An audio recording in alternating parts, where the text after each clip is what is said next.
Welcome everybody to the live stream here, the 2025 Summer ManSask. We are about to get fired up for the 50-meter butterfly for the multi-class para. Lane number 3, Shelby Newkirk. Shelby Newkirk broke the Canadian record yesterday in the 100-meter breaststroke. Let's see what she's got going on in the butterfly here. In lane number 4, we got Gabby Williamson. And in lane number 6, we got Zoe Hogard.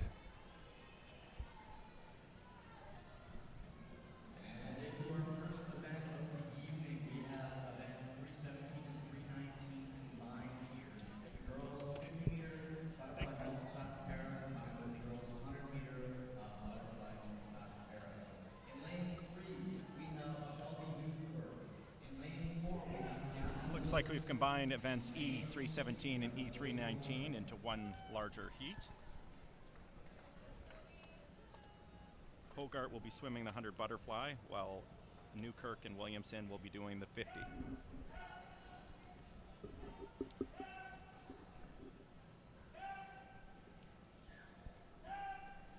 Hogart in at 41.82. That was a split for Hogard there, 41.82. Shelby Newkirk at 52.34. Gabby Williamson finishing in 104.80. Shelby Newkirk taking a little bit of time off her time from this morning. Gabby Williamson just above her time from this morning's preliminaries. And we got Zoe Hogard coming in for the finish last couple of meters here, and she's going to finish in a time of 132.24. It's just 2 seconds faster than her time from this morning. As in the last event, we're going to combine the next 2 events. Event 318, the 50-meter butterfly featuring Leo Zhang, and event 320, the 100-meter butterfly featuring Josh Pereira. Finding an opportunity to shave a little bit of time off the timeline here. We're in for another long session tonight. Starting here at 5 o'clock. I know Meet Mobile published at 5:30. Some of you are following along on that Central Time, but it's a 5 o'clock start here, and we're scheduled right now to finish up at 8:18 tonight. But those provincial relays at the end of the night, John, you know the excitement and the build-up for all of that and how long that could take, because these swimmers get super excited and tend to drag out the event. So hopefully we'll get out of here around 8:30 tonight.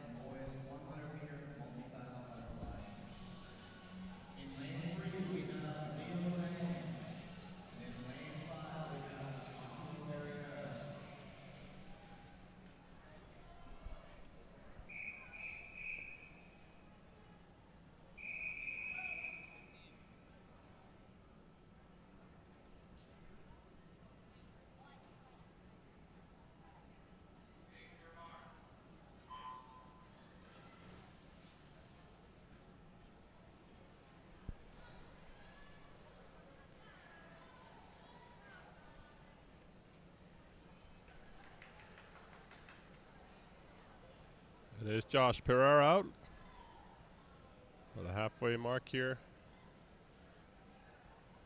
Josh will be swimming the halfway mark on the first lap. He'll be swimming a 100 butterfly, so he's going to turn when he gets down to the other end here, continue his 100 fly. And Leo Zhang will be swimming the 50. Josh Pereira coming into the turn here, turning at 37.08. He had a time this morning of 122.74. That split, he's in pretty good shape to hopefully get under that time from this morning. As mentioned last night, Josh represented Team Manitoba at the 2022 Canada Games in Niagara Falls. You'll be hearing a lot about the Canada Games tonight with several athletes from Ontario, Manitoba, and Saskatchewan participating in tonight's finals. Looked like we had a bit of a delay of the time coming up on the board for Leo Zhang. Comes up at 1:00.27. That was probably a backup plunger or something. I'm not sure if that's the official time. We'll have to wait and see. Joshua Pereira coming in for 1:20.46, taking 2 seconds off his time from this morning.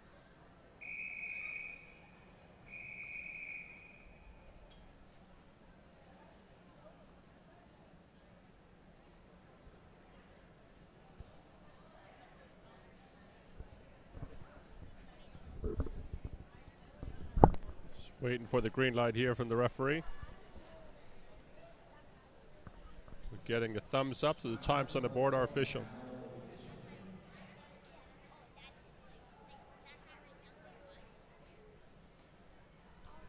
Next up will be event 39, girls 50-meter butterfly.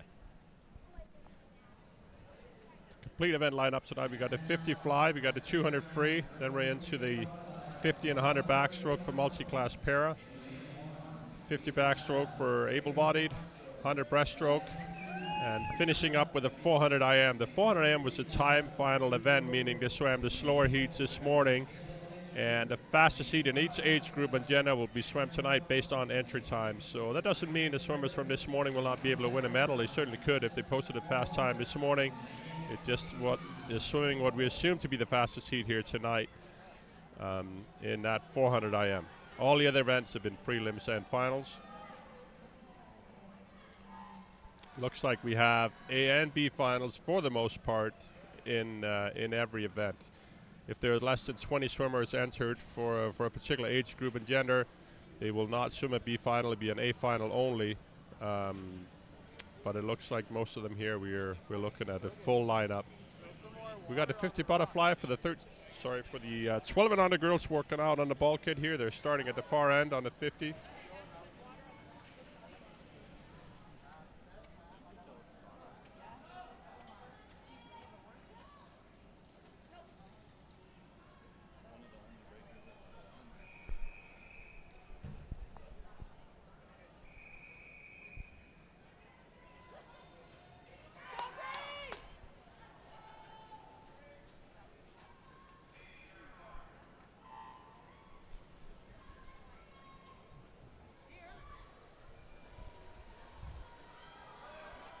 And we're off to the race. We've had a good kick out underwater from lane number 5, which was Anna McDonald. But Taylor Fisher is showing some early speed here, about halfway mark. It's still too early to tell. Lane 5 is now making a move. Lane 6, Senwin Griffith is trying to get up there as well. I think lane 5 is starting to sneak ahead. Looks like it's gonna be Anna McDonald with the gold medal here from Brantford Aquatic Club in a time of 31.06. In second place is Taylor Fisher in the time of 31.69. Taylor Fisher from the Regina Optimus Dolphins. And in third place going to be Senwin Griffith from the Brandon Bluefins, a time of 32.34.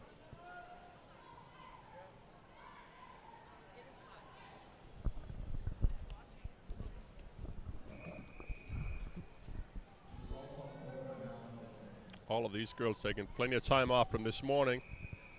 Times on the board are official.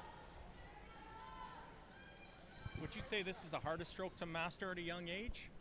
At a young age, I think butterfly usually is. Butterfly requires a certain amount of strength to do properly. So as when you get older and you build that power to weight ratio, you gain some muscle. Butterfly becomes a lot easier. I would say technically breaststroke is probably the most difficult one to master.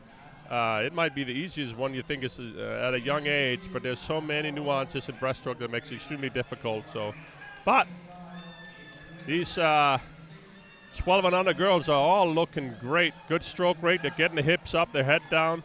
2 kicks per arm pull. Looking really strong here is lane number 4. It's Ayla Martin. Ayla Martin from Squamish Pirates.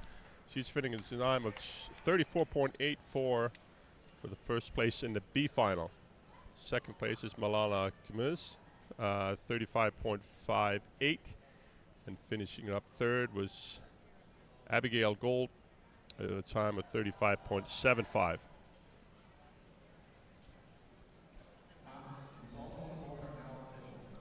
The results on the B final, if one of these B final swimmers ends up swimming a time that would have won them a medal in the A final, the best they could possibly place is still 9th place. If you want to be in medal contention, you got to be awake in the morning and make sure you get your hand on the wall early on there in prelims to get your spot in the A final. If you end up in the B final, the best you could possibly do is 9th place. And it happens on a regular basis, John. We see that all the time. Somebody may be cruising in the morning, somebody not quite awake. We saw it as late as the Canadian swimming trials.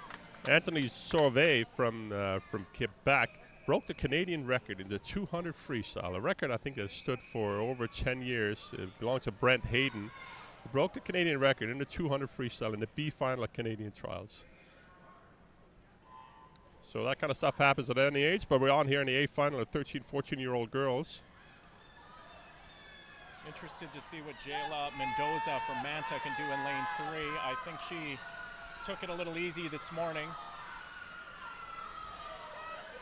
But it is a dead heat here with 15 meters to go. I think maybe Jayla Mendoza with a slight edge.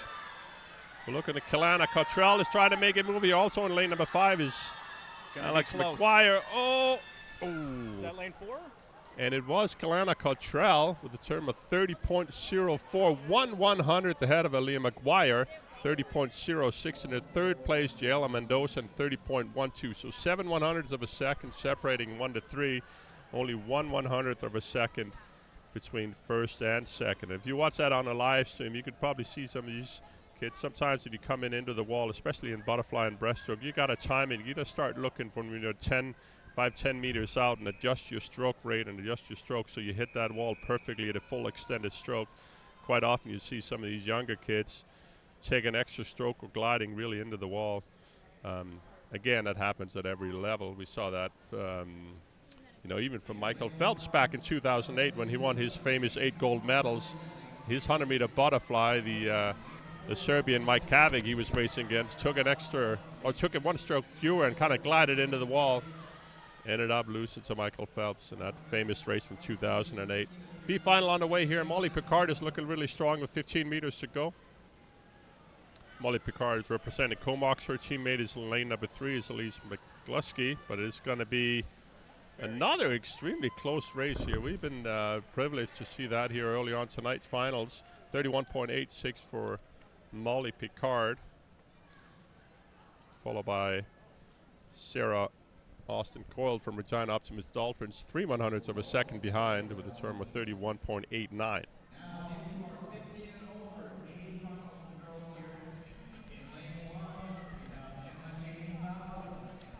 About to start with the 15 and over A final. Really excited to watch the West sisters battle it out here in lanes 3 and 4.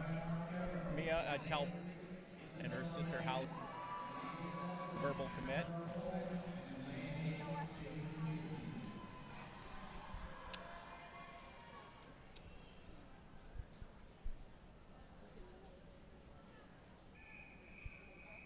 Is Hallie going to give her older sister Mia a run for her money here?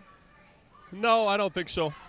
I think this is going to be all Mia West. I think in lane number 4, Hallie's been battling a little bit of a virus. She's kind of under the weather. Has been for a few months. So in a 50 butterfly, there's usually not much competition between the two of them. In the IMs, the sprint free, they will usually go head to head, but we'll see what it comes down here. It's fairly close. It is Mia West with the edge. It's going to be close for the silver medals here. Let's see. She's got the touch. It is Mia West. 28.10. Hallie with a 28.35. Her sister just behind her. And Ariana Aquero 29.09. Mia a little bit slower than her time this morning.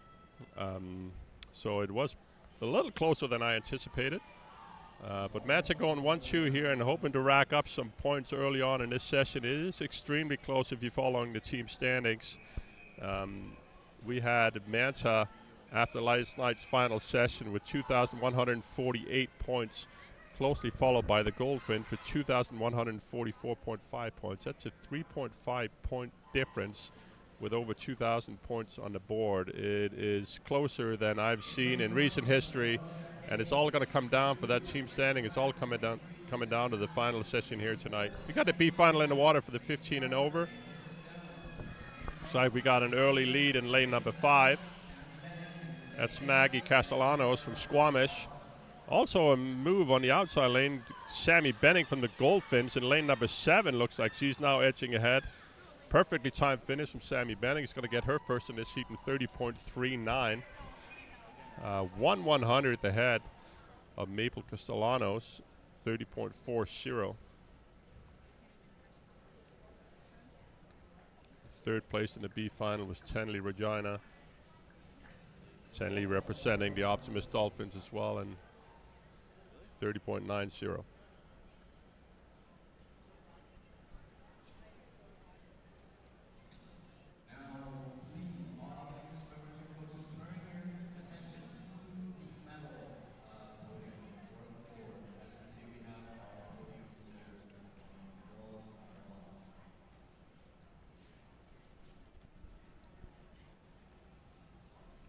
Contending in the 50 butterfly and the 50 backstroke tonight, and that's usually two of the events that they get now picking those provincial relays on at the end of the session here. So there's some very exciting spots up for grabs. These kids love being on these provincial relays. There's a lot of excitement around those. So we'll end up seeing how that all pans out. A couple of these swimmers could do multiple events. It's up to the coaches to pick the best possible lineup to make sure that the respective province gets their hand on the board first. Up next is event 40, the boys 50-meter butterfly. Looking to see Diego Castellano, see if he can break 30 seconds again. He did in prelims this morning at 29.92. Lane number 6, Daniel Fang. He's had a Saskatchewan record early on this meet in the 200 breaststroke, so he's shown his versatility here in the 50 butterfly. Let's see if he has some speed.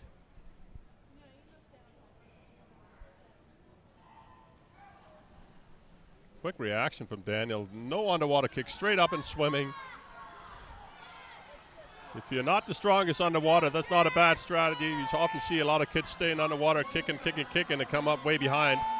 This looks like it's going to be Diego Castellanos with a clear lead here with 15 meters to go. Extremely strong. Miguel Coinor in for looking to be the second place here. Yeah, it was Diego Castellanos, 29.41 for the gold medal, followed by Miguel Coinor from the Bison at 30.33. And a third place from Alpha's Makar Besabov with 30.39.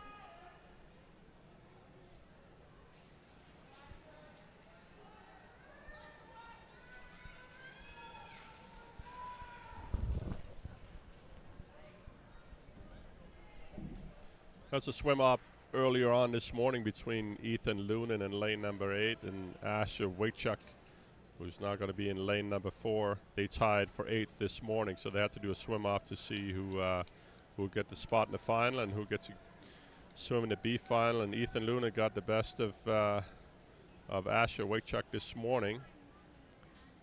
Let's see if Asher can edge him out tonight. Ethan posting the time here with 33.03.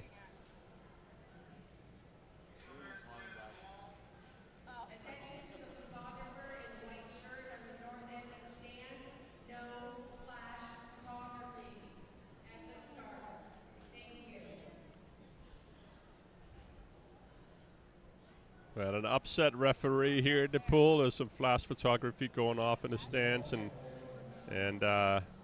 it can sometimes throw the swimmers off and get them to false start. So it's a common rule of swim meets is to make sure you turn your flash off, especially when you have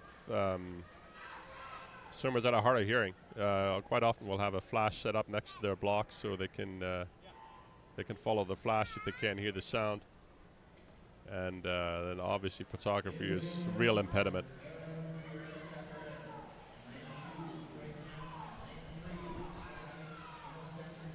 Looks like we got an early lead here. Is maybe Trick Hansen out in lane number 2. It's too close to tell here. Lane 5 is creeping up in the standings. That's Cameron Lewall.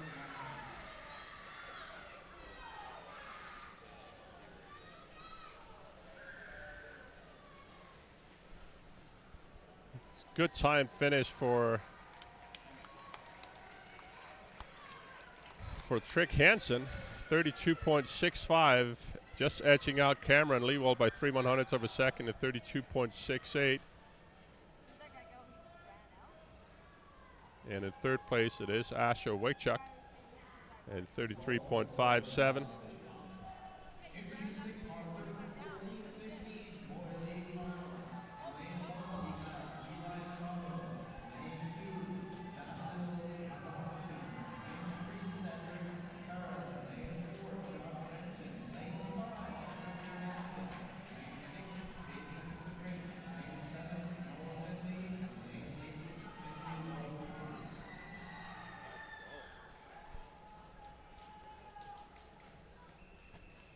As we start watching some of the older swimmers now here in the final, you're going to start seeing them taking more and more advantage of the underwater dolphin kick.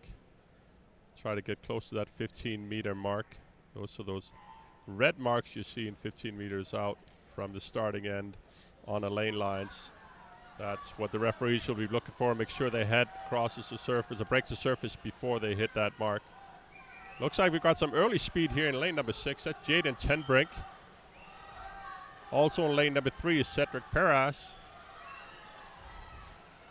Again, it's too early to tell, but it looks like lane number 6 is gonna get there first. Oh, and he took an extra stroke. Really, really close. Lane number 3 gets there first. Cedric Perras, 27.98. 28.09 for Jaden Tenbrink in lane number 6. And in third place is Christopher Nesbitt from the Bisons, 28.25.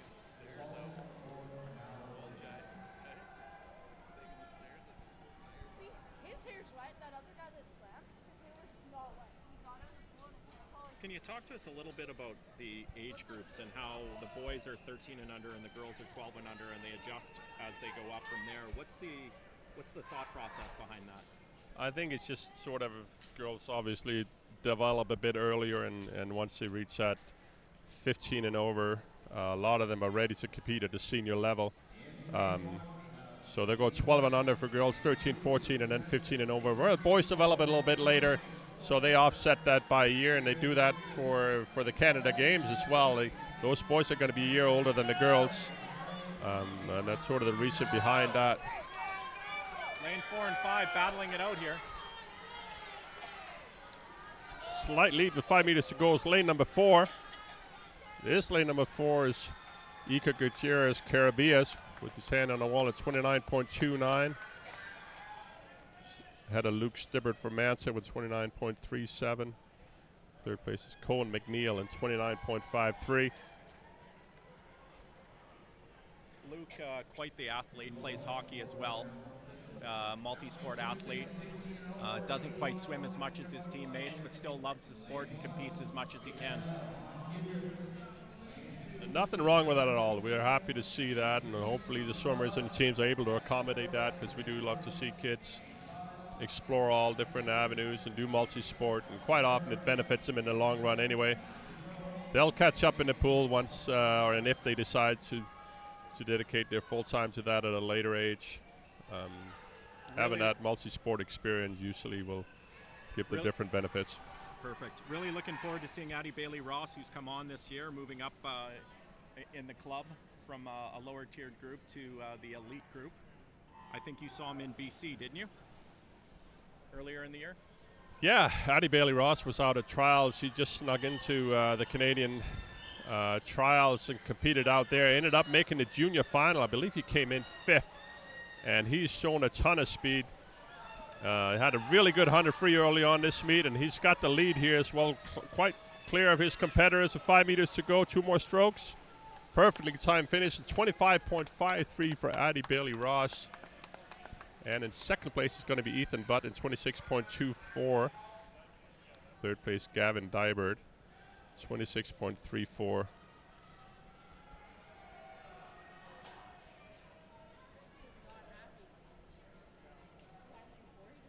Yeah, Addie Bailey-Ross is from the ManSask Swim Club, is in a club that's maybe more known for some of the distance-oriented swimmers, and a club that's put a lot of training hours in, and but he's found a niche here and found a way to work on his speed, and he has come on really, really strong lately.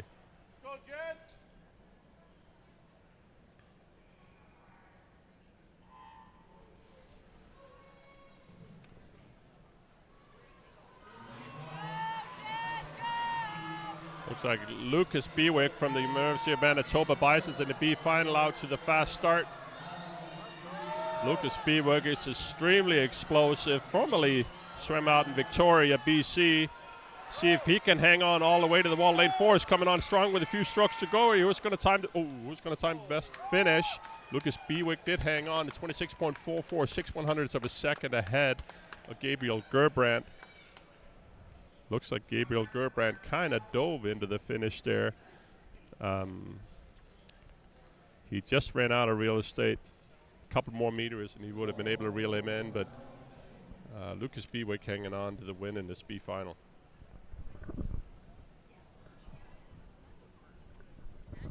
Next up, event 41, the 200 girls freestyle. Gives us a chance to look at our first spotlight of the evening. We're going to do our swimmer spotlight. Swimming in this event with a prelim time of 2:13:23 is Anna Curley, a 14-year-old from the Strathcona Country Club, Silver Rays in Sherwood Park, Alberta. She's having quite the swim meet this weekend so far with 250 points, finishing first in the 100 free, the 400 free, the 100 free, the 800 free, and the 200 IM. She completed earlier this year at the Mel's Ajax Invitational in the 100 free, 100 back, and 200 IM, and last year's Speedo Canadian Championships in the 200 IM, 400 IM, and 100 fly. She'll also be competing tonight in the 400 IM with a seed time of 5 minutes 14 seconds. We will see her in... Anna Curley is in the 13-14 final. You've got the 12 and under A final here first. Fastest qualifier was Taylor Fisher with 2:20.45 in lane number 4, followed by Sedman Griffin from the Brandon Bluefins in lane number 5 with 2:25.78 this morning. On paper, this race should not be too close, but you never know.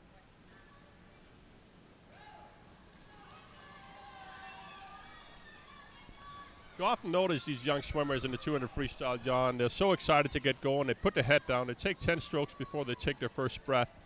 And then you start noticing them on the second rate, they're breathing every 2, right? So just one of those details that these kids start to learn as they get older. Don't kill yourself on those first 10 strokes. You got to make sure you get plenty of oxygen in early on in this race.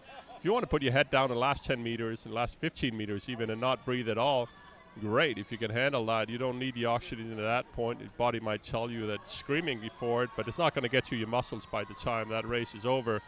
But you do need it early on, so don't make the rookie mistake of not breathing early on in this race. Get plenty of oxygen in, breathe every 3, at least, or every 4 at the most, I would say.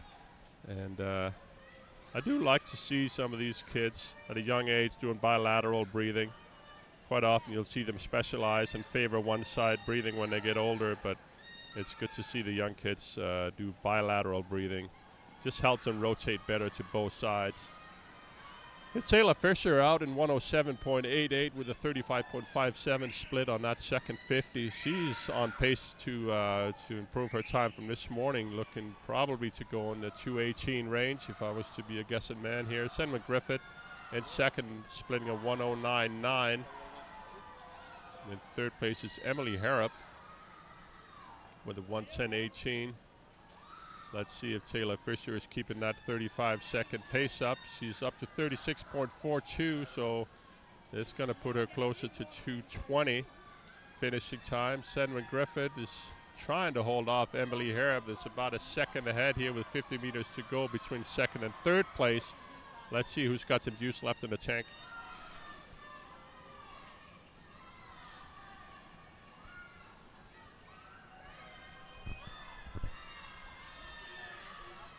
Looks like Sedman Griffith is separating herself for that silver medal. There's no doubt about the gold medal. It's going to be Taylor Fisher with 2:19.22. Sedman Griffith with a great swim for her at 2:23.19. Finally, Emily Harrop, 2:26.00 in fourth place. It's going to be lane 2, Ayla Martin, 2:29.37. Bit of a battle there between lane number 7 and 8 for 7th place. That was Maya Booth and Emmy Hoffman battling it out, and Maya just getting her hand on the wall, 7/100ths of a second ahead of Emmy Hoffman. And every point counts, John.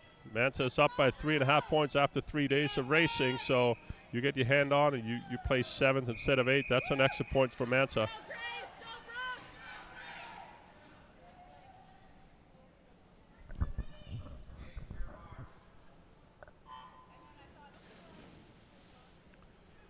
We're on to the B final here. Ashley Ten Cruden, unique nickname in lane number 2. Her parents are from South Africa and immigrated to Canada.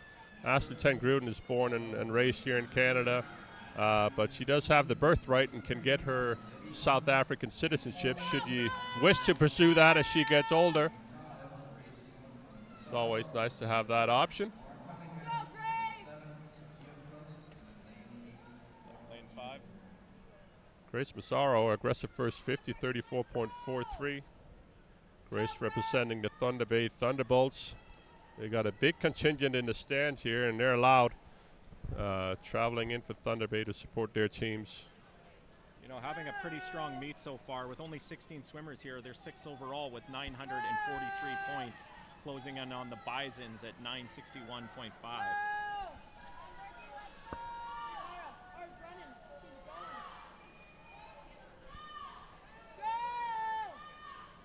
Here's Grace Massaro. Looks like she's settled down the pace a little bit, turning in 113.27. In second place is lane number 7, Sophia Prus, 115.44. 5/100s behind her, and Natasha Balagib from Mansa in lane number 4, 115.49. Let's see if that blistering first 50 from Grace Massaro is going to come back to hunt her a bit here, hurt her a little bit here in the end, but she's still looking strong.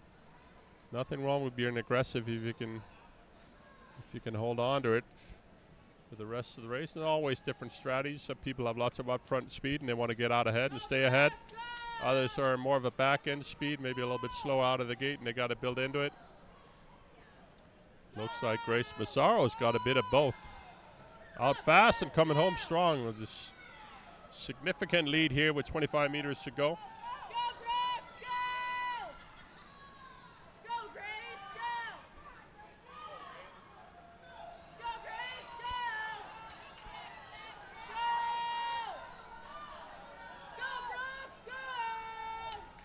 This Grace Massaro, a time of 2:27.32. And Natasha Balagib holding off Libby Hunt here for second place with a 2:32.81. Libby Hunt in 2:33.66. Blistering finish from Libby Hunt in the last 50 and 35.95. She looked like she had a little bit too much left in the tank here. Maybe should have made her move earlier. Ran out of room trying to hunt down Natasha Balagib. You talk about a swimmer being aggressive. Is that a psychological thing? Do you think that the trying to send a message early to their competitors in the fellow lanes? Yeah, there's maybe a little bit to that. That's. I think it's more genetics, to be honest. Some people just have that upfront speed where it comes really, really easy to them. They don't spend a lot of energy. They just have that fast twitch muscle that just zero effort to get out fast, and then it really hurts them at the end. I remember from my own days, I didn't have the blistering finish on the last 50, so I had to just try to get a gap and get ahead of my competitors. So because a lot of them would try to hunt me down on that last 50, so I tried to make a move. It wasn't too far ahead. I'll try to make the move on the third 50. That's quite often where you see younger swimmers especially kind of fall asleep waiting for the last 50 to make their move. We just featured Anna Curley as our swimmer spotlight. Be interesting to see if she'll be able to hold off Jayla Mendoza, as they were extremely close in prelims this morning. Again, Anna Curley batting 1,000 so far with 5 wins under her belt this weekend. Yeah, that's a strong position for the overall high point in that age group. There's an award for that at the end of the meet in each age group. Jayla Mendoza just swam the 50 butterfly final. She didn't get a lot of rest in between races here, so this might hurt a little bit for Jayla at the end here, but she's an extremely hard worker. See if she has the stamina to do these 2 races back to back. Anna Curley out in 30.16. Jayla Mendoza in 30.44. Is Kalana Cottrell 30.75. Looks like Jayla Mendoza made her move here on the second 50. She's moving into first place. Actually a tie. 103.76 for Anna Curley and Jayla Mendoza.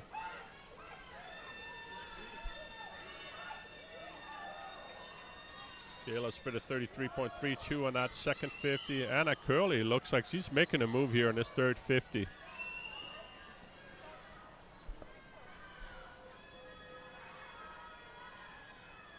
Maybe she's trying to create a gap here. 33.6 on the second 50 for Anna Curley. 33.56. So those two splits are about even, but Jayla was about a second and a bit slow on the third 50 here. Either she's running out of gas or she tried to save it for the last 50. But that psychological boost you get there, John, from going out fast. Sometimes it does break the competitors, and if they can't smell blood at the last 50, and then sometimes they don't put the boosters on. But Jayla Mendoza's trying to reel her in. She's reaching for it.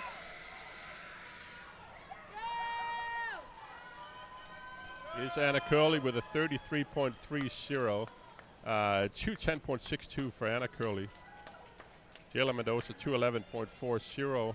Jayla spitting a 32.67. So Jayla going 34.9 on her third 50 and going 32.6 on the fourth one. So she clearly has that back end speed, but maybe let that gap become too big on that third 50. It was just too much to reel in at the end.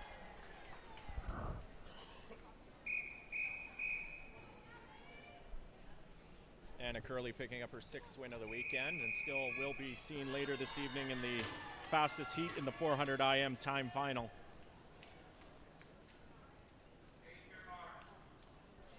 Up to the 13, 14-year-old B final, heats 4 of 6.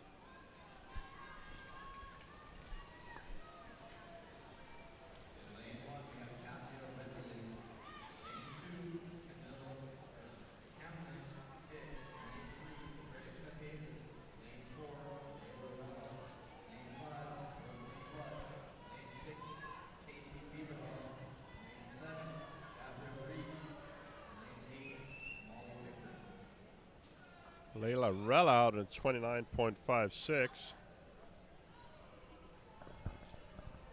She might have been one of the ones, John, that possibly missed that A final this morning. Certainly looking very good. Very smooth in the water here early. Separating herself from the pack.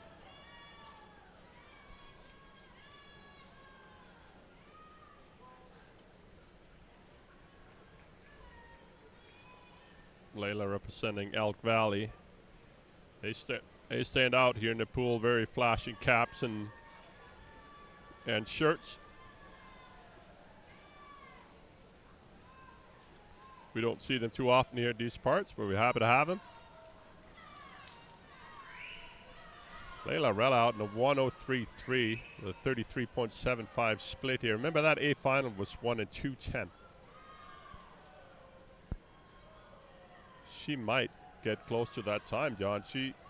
We'll see what a split is here. 35.13, fell off a little bit on that 50, 138.44.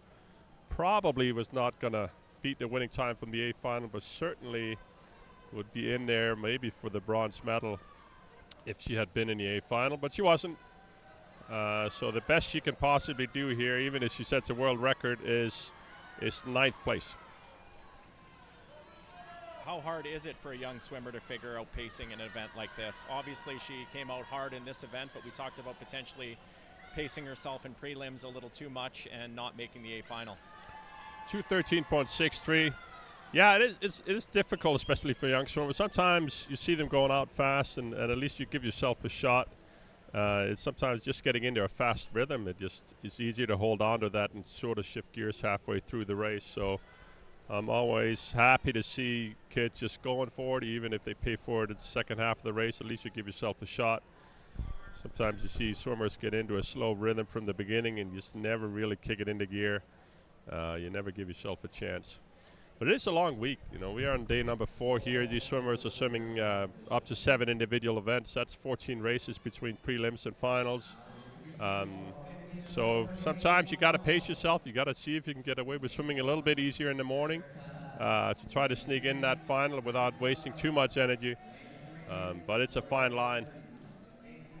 Definitely. Also worth mentioning, a lot of them have seen 3 or 4 relays already, And the heat this weekend in and inside the building has been extremely tough, not to mention smoke caused by the wildfires. It has improved a little bit here today on day 4, but definitely still affecting everyone. Yeah, it's been tough conditions.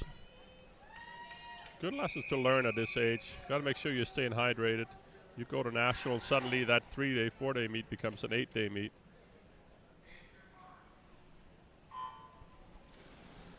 So you don't stay hydrated all the way through, then properly fueled, you're going to pay for it towards the end. Now on to the 5th heat of the 200 freestyle here, the 15 and over A final for the girls.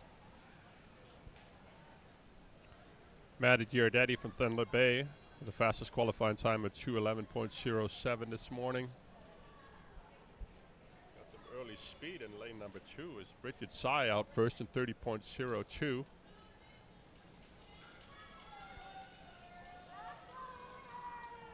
Bridget is really going for it. This is a bit unusual. Bridget is normally known to be more of a distance swimmer.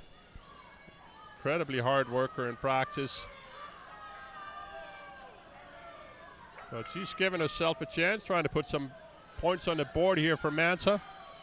Might not have the drop dead speed, but if she can create enough of a gap here, and she's still in the lead at 100 with a 102.28, 32.26 on that second 50, was more than half a second faster than anyone else in the field. But Maddie Giardetti from Thunder Bay is trying to make a move here now. Lane number 4, she was 103.11 at the turn, less than a second behind. On as well here. Taylor McPherson from NRST. But Bridget continues to hang on into the 3rd turn.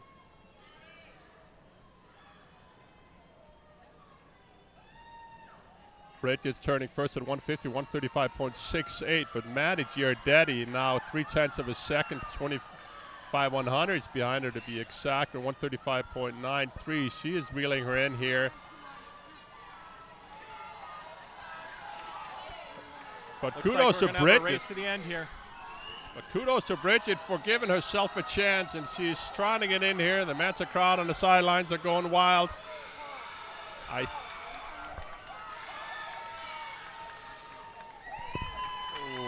And it is Maddie Giardetti from Thunder Bay in a 2:09.01, and Bridget Sy with a 2:09.59.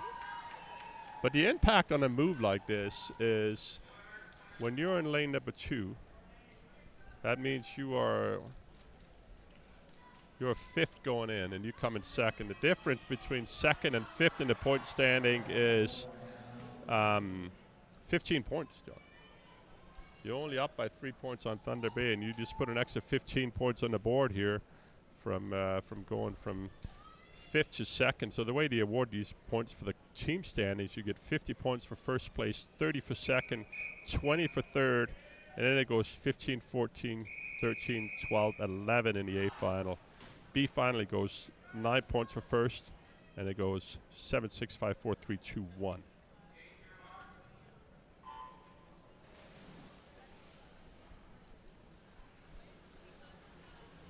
Final heat for the girls here, 15 and over B final in the water. Macy Harlow is with the fastest qualifying time this morning from the Regina Optimist Dolphins. She's 2:16.59 this morning.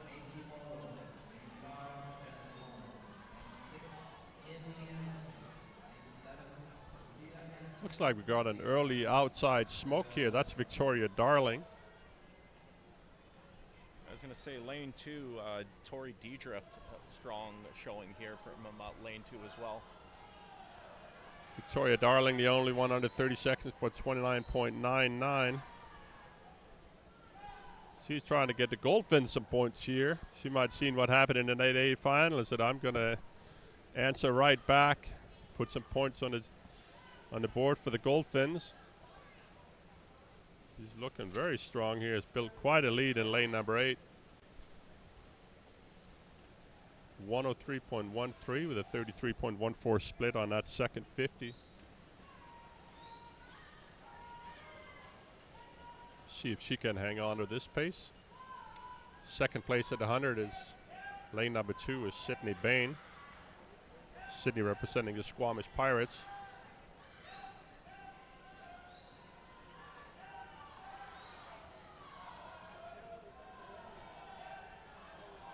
looks like Macy Harlow is now making a move in lane number 4.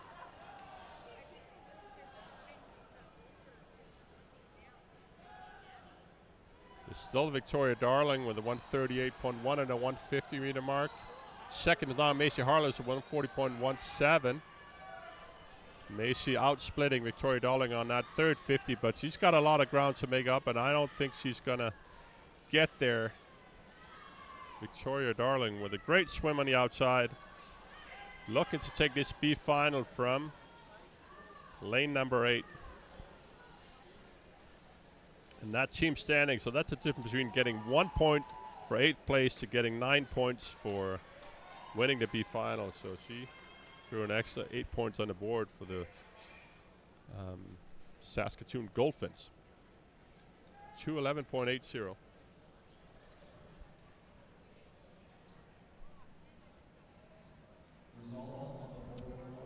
That's the conclusion of the girls 200 freestyle. We'll now be moving on to event 42, the boys 200, with a 13 and under A final. But first up, they're going to be presenting the medals for the 200 freestyle. Up first, event 41.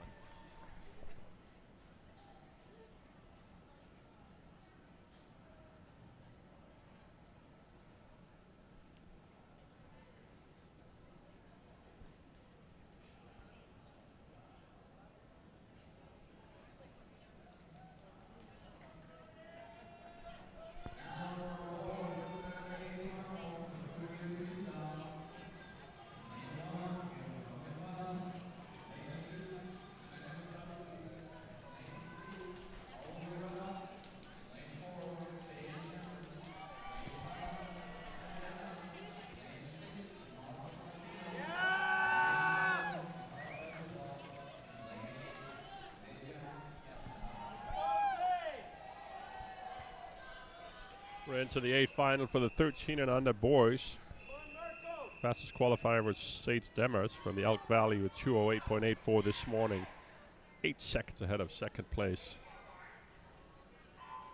On paper, should be no doubt about who's going for gold here, but we'll see how it pans out.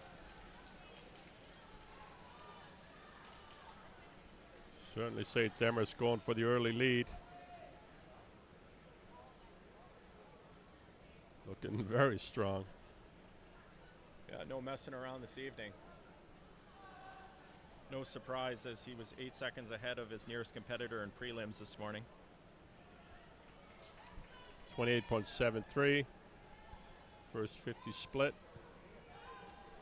We've already seen the second closest competitor earlier, Diego Castellano, another strong swimmer here this weekend at the 2025 ManSask Championship in Winnipeg, Manitoba.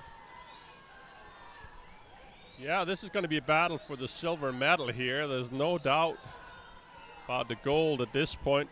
Something drastic will certainly have to happen. 100.63 with a 31.9 split. He's on pace to go about a 205 here.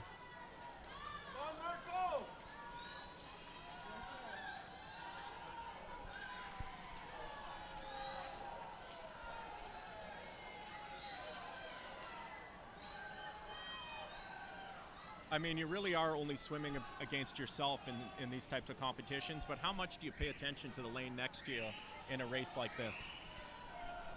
Well, you don't really at this point here. Like you might look around, but you're racing the clock at this point, and he was probably pretty confident in that going into it with looking at the other swimmer. Sometimes somebody will drift through prelims and drop 8 seconds at night, but you know their best times. You know your top competitors' best times, and so he's probably well aware of it going in, and he's just racing the clock. Just putting his head down and going for a personal best.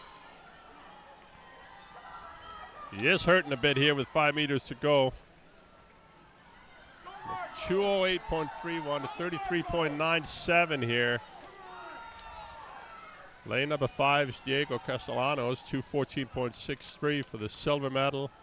And Oliver Ruck, the 216.85. Oliver representing the Goldfinch, the bronze medal in 216.85.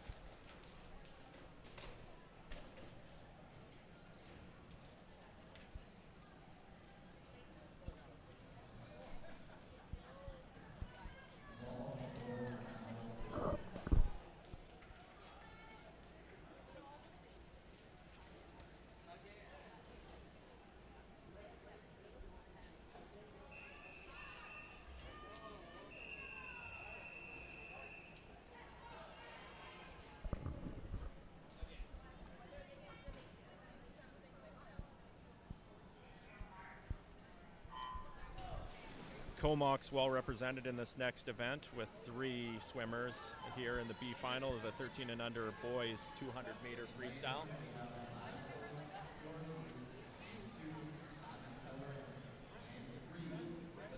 Gives me a chance to spotlight our club of the meet here, the Comox Valley Sharks. Club was founded in 1975 and incorporated in '87. They're celebrating their 50th anniversary this year. Known as a top 10 provincial team in BC, they're led by head coach Tyler Llewell, who's been their head coach for the last 8 years. Before that, spending 14 years with the Vancouver Pacific Swim Club. They've got 16 swimmers at the event this weekend. They've had some, recently they've got 4 grads swimming and studying post-secondary education, highlighted by Iris Tinmouth, who is at McGill, who competed at the U Sports Championships in March, finishing 3rd in the 800 free with an 8.4903 to win the bronze medal. Pretty close here as we finish the first 100. Lanes 3, 4, 5, and 6 all within striking distance of each other, with 6 touching first with a time of 38:03.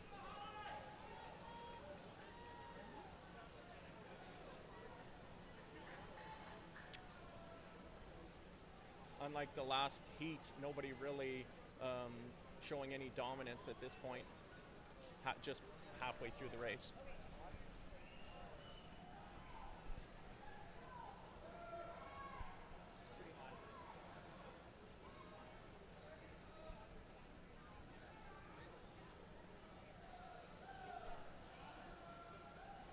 Harlan Lee turning first at the 150-meter mark at 150.45.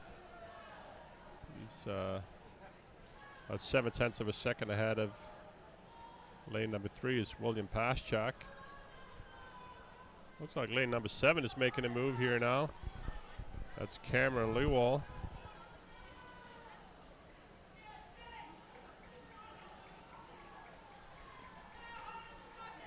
Holland looking strong with 5 meters to go here. Touching the wall in a time of 2:26.10. William Paschak from the Marlins second at 2:26.80. And in 3rd place is Samuel Slater. Time of 2:28.00.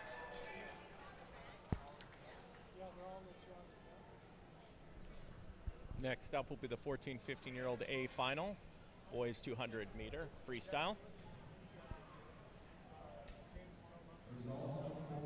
Platoon Matenko from Comox came in at 2:04.02 in prelims this morning, followed by Jaden Tinbrink from those Silver Rays we discussed at 2:05.98, and Vasil Ivanshin from NSRT with a 2:07.05 this morning in prelims.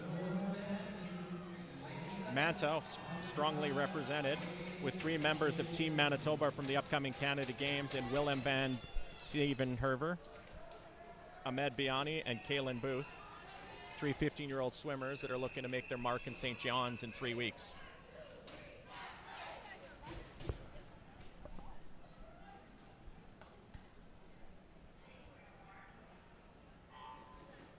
Fastest qualifying time was Clayton Marfenko with a 2:04.02 this morning in lane number 4. It's like Willem van den Heever's going out here for the early glory in lane number 6.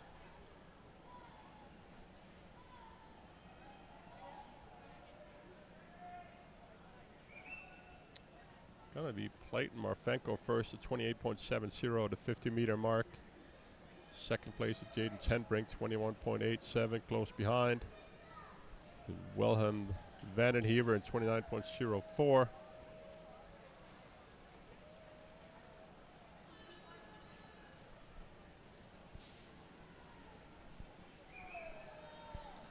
Marfenko extending his lead here, going into the halfway turn.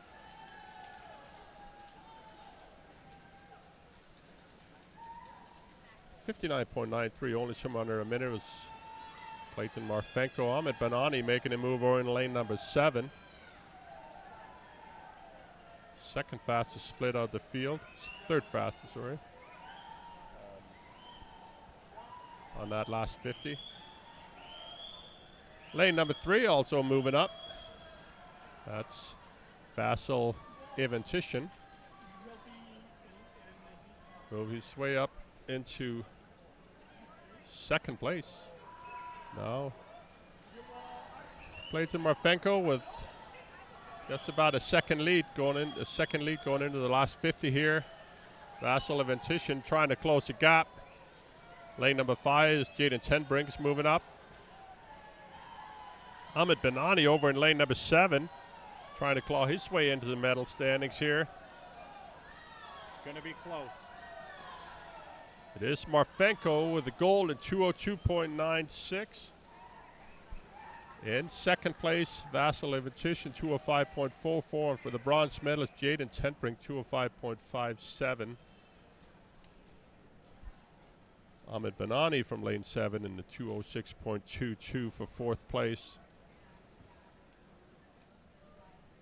Brandon Heaver in fifth. Kalen Bruth in sixth. Landon Kennedy from the Goldfinns in seventh place. And Luke Nell wrapping up the field in eighth.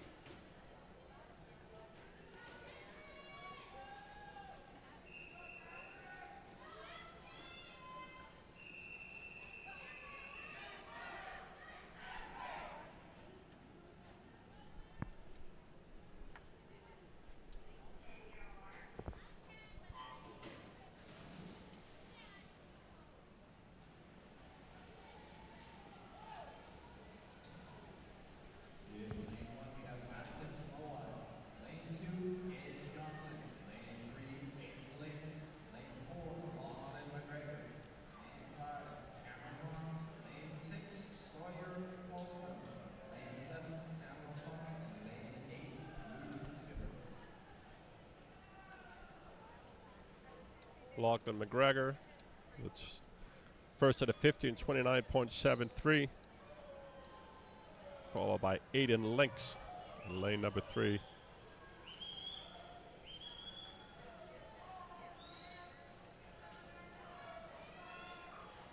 Lane number 6 is Sawyer Prostrom trying to move up in the field here.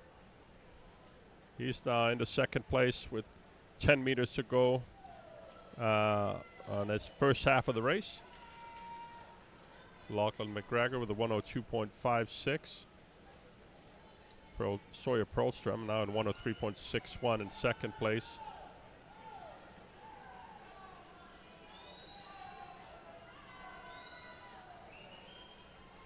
Got about a 5-way battle going on for third here. That's anyone's race at the moment. Currently no doubt about first. Lachlan McGregor looking really strong.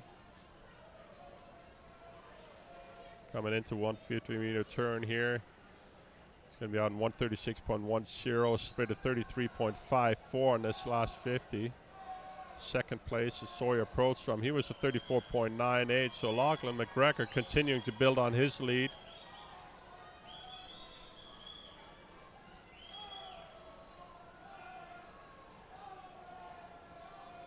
Cameron Harms and the Goldfinch moving up through the field here now. He was close to last at a 100-meter turn. Now he's battling up to get into third. Really strong finish, but no doubt about the win. That is Lachlan McGregor at 209.24. And in second place, it's going to be Sawyer Prostrom, 212.99. And Cameron Harms making his way into third place, putting some points on the board in 214.31. Good to see Cameron Harms still swimming. He moved to Saskatoon last year as a former Manitoba Marlin. Parents both longtime volunteers here in swimming in Manitoba.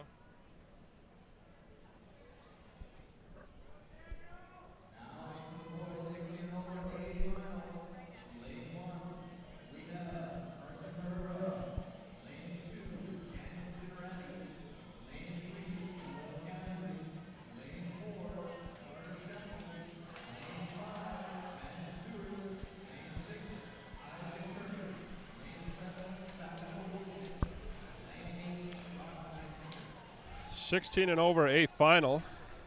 Fastest qualifier this morning is Carter Sheffield with a 202.34.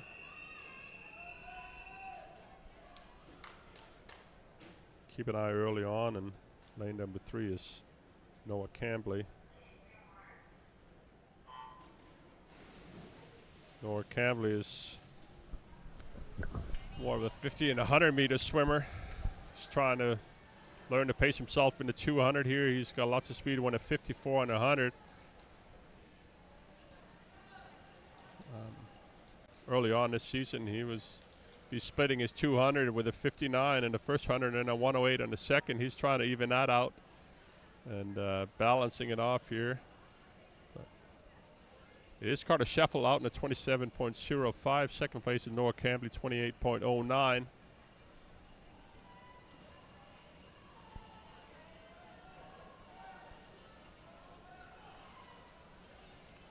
Really anyone's race here for second place. Looks like Carter Scheffel had a solid lead on the gold medal at this point in time. He's looking very smooth. Turning at 157.40, split a 30.35 on this second 50. Now Isaac Curry in lane number 6 has moved up into second place with a 59.09.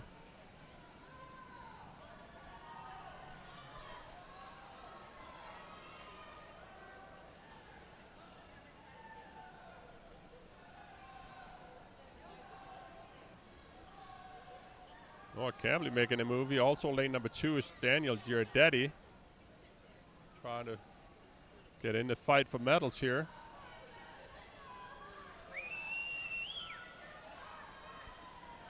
Carter Scheffel with about a 2-second lead on the field. No doubt about who's going to take the gold medal. Silver and bronze. Battle going on. That's between Daniel Giardetti now in lane number 2, and lane number 6 is Isaac Curry. Looks like Isaac Curry's got the lead. Carter Scheffel, 158.12.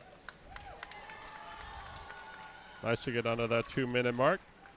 Possibly not his first time, but still nice to see a 158 on the board there. Second place is lane number 6 is Isaac Curry, 200.66. And in third place, Daniel Giardetti, 201.01.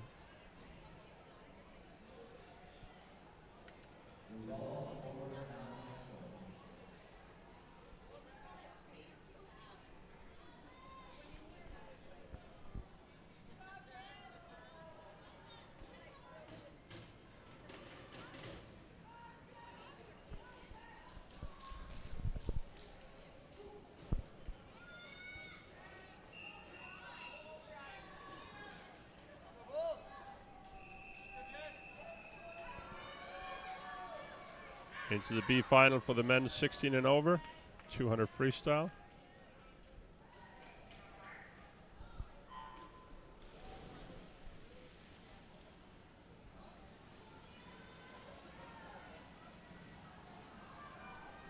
Looks like lane 3's lost his goggles.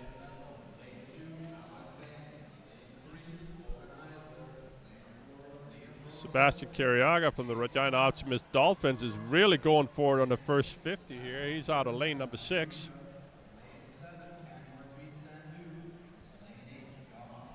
He's going to flip at 28.30. Second place, lane 2, Alan Feng, 28.79. Alan Feng is from Flatland Swimming.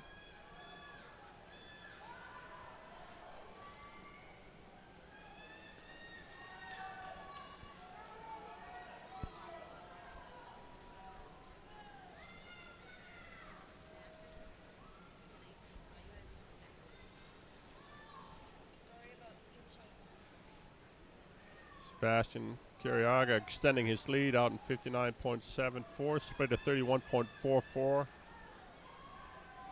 on this 50. Rest of the field trying to make a move here now. Lane number 5 is Rimso and Kachika. Third place at the 100. He's not trying to move up. Rimso out in the 101.29.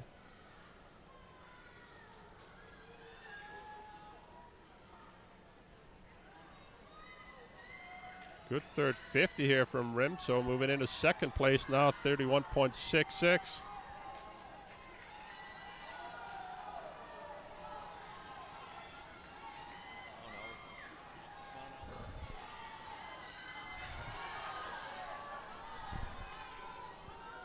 Sebastian swimming for the Rods this summer. He's a Mount Allison swimmer in CIS action. He's in the hometown of Calgary, Alberta. He's in business. His last team was Cascadia. He's in year 3 of university action. Looks like he'll finish at 2:02.90 for the win. 22-year-old, again from Calgary, Alberta, swimming for the Rods based out of Regina.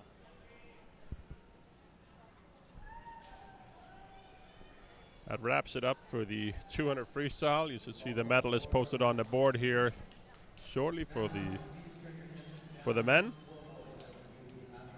Now we're on to the girls 50 and 100 meter backstroke multi-class para. We got some combined heats here.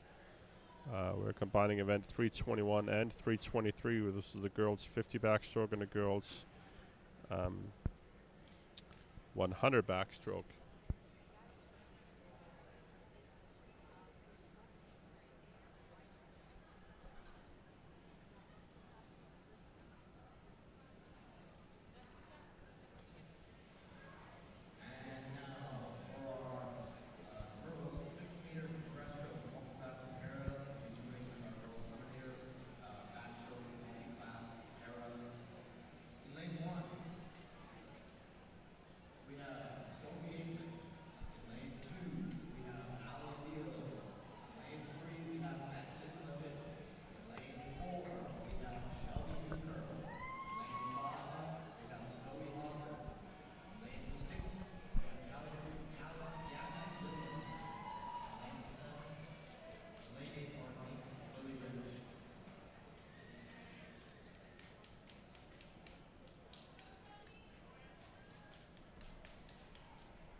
On to the backstroke. Backstroke for the para. Lane number 8 is Lily Rich. She's swimming the 50 backstroke, and the rest of the field will be swimming the 100 backstroke. You got Sophie English out in lane number 1, Ali Deal in lane 2, Maxine Levitt lane 3, Shelby Newkirk lane number 4, Zoe Hogard lane 5, Gabby Williamson in lane number 6. Maxine Levitt out for the early lead here. You notice that her coach is down there with the long stick with the tennis ball at the end, giving her a poke. She is vision impaired, so that lets her know that she's getting close to the wall. Most likely Maxine is counting her strokes as well, but getting that assurance from her coach it's getting close to the wall. And there's another assistant coach at the other end who's going to tell her when she's close to the wall here. That Q-tip invention here was actually invented by a St. James SEAL swimmer, Tim McIsaac, and his coach, a St. James SEAL swimmer back in the 80s. He's the Michael Phelps of the Paralympic swimming and won over 20 Olympic medals, Paralympics. Maxine Levitt coming in for the finish here, 1:14.54. And we got a close race here. Lane number 4, Shelby Newkirk, 1:26.18. Ali Deal in 1:26.52. In the meantime, Shelly Rich finished her 50 backstroke in 1:23.56 over in lane number 8. Lane 5 coming in for the finish here in 1:42.39. That's Zoe Horgard. Lane number 6, Shelby Newkirk was the Olympic medalist in this very event, 100 backstroke. World record holder in her category. Lane number 1 is Sophie English coming in with a 2:01.32. And wrapping up the field, lane number 6 is Gabby Williamson with 2:10.74. We'll wait for the referees to give us their thumbs up here. They'll say the times on the board official, not the results, because the medals may not be handed out in the particular order you see on the board here. It depends on their designation. And there's a calculator who's going to give them a point score for their time so they can compare those across the different categories in the para swimming. Times on the board will be official shortly, but the results will not. We're waiting for that calculator to decide how the medals are handed out. Next up will be event 324, the boys 100-meter backstroke multi-class para division. We'll have two swimmers in the pool. Lane 4 will be Josh Pereira of the Storm Swim Club here in Winnipeg, and Leo Zhang, who we've seen a couple of times this weekend with some solid performances to date.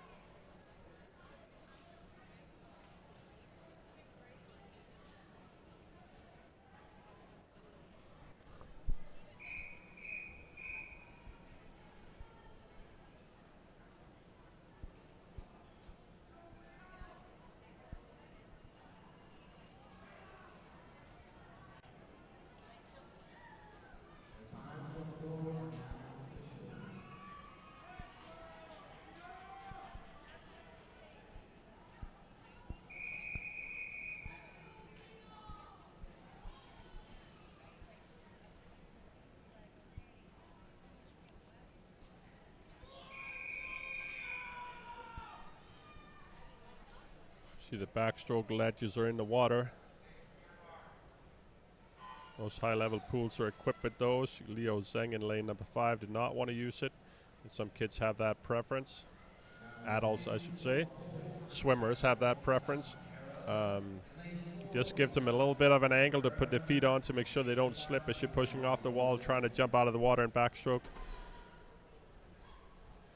That backstroke ledge was something that they came up with here in sometime in the last 5 years or so. I think it was around the 2020 Tokyo Olympics when that was implemented. Don't quote me on that, but around that time.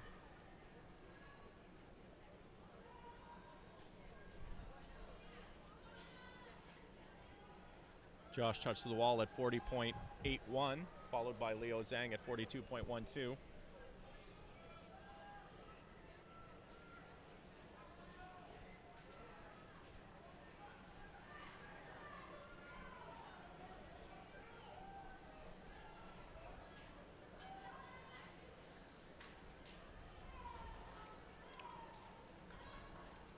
Josh Pereira with 15 meters to go.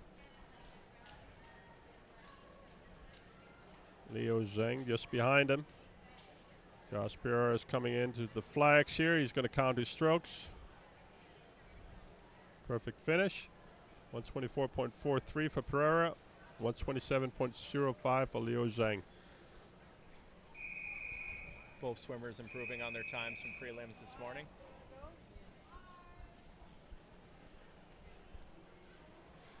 Now we'll be moving on to event 43, the girls 50-meter backstroke. Starting with the 12 and under A final.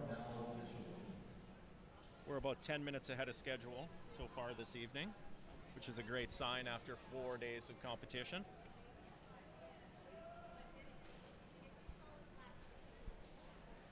.50 backstroke is next. Looks like everybody's taking advantage of the ledge here. Get them an opportunity to boost themselves, give them a good angle to jump out of the water. The rules are as long as you're going to have your feet on a little wedge in the water, but you got to have one toe at least touching the touch pad.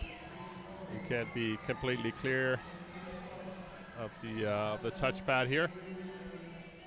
This guy was swapping out a backstroke ledge in lane number 2. We've had a couple of technical difficulties with some of them slipping once the swimmers push off. We don't want to see that really screw up these kids. Talk to us a little bit about how important the underwater is in a race like this. Yeah, especially in the 50 backstroke. Like obviously more important short course in the 25-meter pool. You can go 15 meters underwater. When you're swimming 25 short course, you go 15 meters underwater on every length. It means you end up spending more time underwater if you're taking full advantage of it compared to the actual swimming part of it. But in long course, it's still 15 meters. They have those red marks on the lane lines. Not a lot of young kids at this age are able to fully take advantage of it, but if you are good at underwater, they call it the fifth stroke as well, and it's actually faster than any of the strokes if you're really good at it. So taking advantage of it, especially in backstroke, butterfly, to a lesser extent in freestyle. Super close here. Race 12 and under is 50 backstroke. In for the finish, 5/100, separating first and second. But it's Capri Frozy from the Bisons getting her hand on the wall first at 34.66, followed by Zoe Cottrell and 34.71.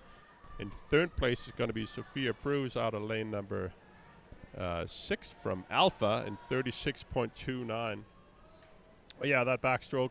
I mentioned the backstroke lengths is coming on here in the last 5 years or so. Back in the 90s, they used to have to touch the wall in the turns on your back. So that's where the crossover turns and that you still see in IM. That's where that really started, was backstroke back in the day, because you couldn't do a flip turn. Then they changed those rules because they're really hard to judge those crossover turns, and everybody doing that in backstroke. And they said, oh, well, let's just change the rules and make them legal to do those flip turns in backstroke. So that was back in the 90s. But back then, as they were perfecting the underwater dolphin kick, we had swimmers that would go all the way underwater the whole lap. There was, especially in butterfly, there was a Denis Pankratov, famous Russian swimmer, who would come up and take one stroke on every lap, long course, and swim the whole race underwater.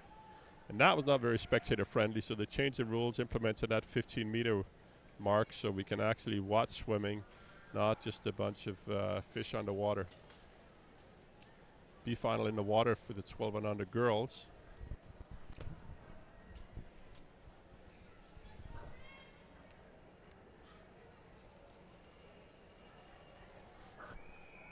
It's always a bit of a conflict for coaches here. Do you encourage these swimmers to stay underwater for 15-meter mark and continue to work on the dolphin kick when they're not that good at it yet? Because quite honestly, a lot of them are better off coming up and swimming because they swim faster than they kick at this stage. Or do you think long term and have them work on it and hopefully it pays off 5 years down their line?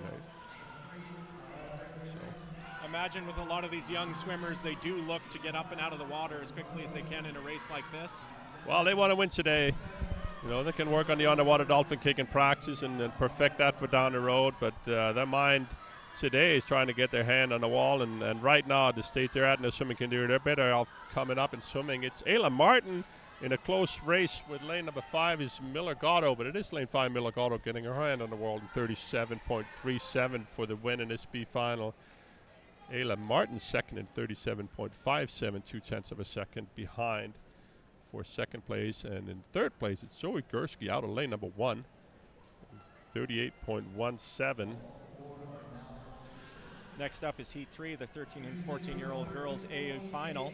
What are you looking to see from Madison Madden here?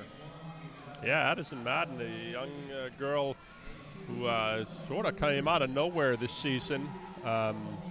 Ended up getting a qualifying time first for Canadian Open, went to Edmonton and swam that in April. Posted a time of 30.65, qualified for trials. Went to Victoria and competed there. So she's made incredible strides here this season, and she will be tough to beat in this heat.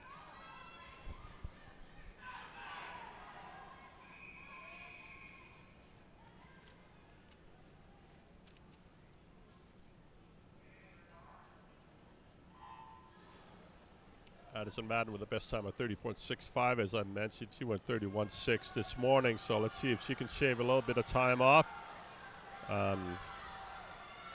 Second fastest qualified time was Rowan Peterson from Saskatoon Lasers with a 32.36 this morning. Is Addison Madden here with the lead with 15 meters to go. Rowan Peterson has given her a little bit of a race for her money. It finished 31.02 for Addison Madden. Big drop from this morning, just over her best time. And second place, Rowan Peterson with 31.90. And in third place, all the way out in lane number 2 is Chelsea Reuter. Chelsea Reuter from Duncan. Swim team with a 32.47.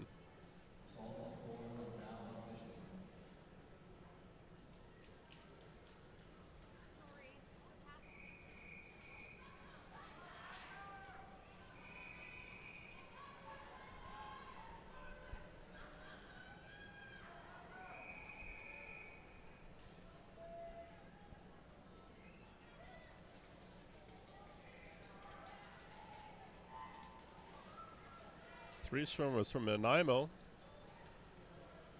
Nanaimo Riptides came all the way here from far west coast.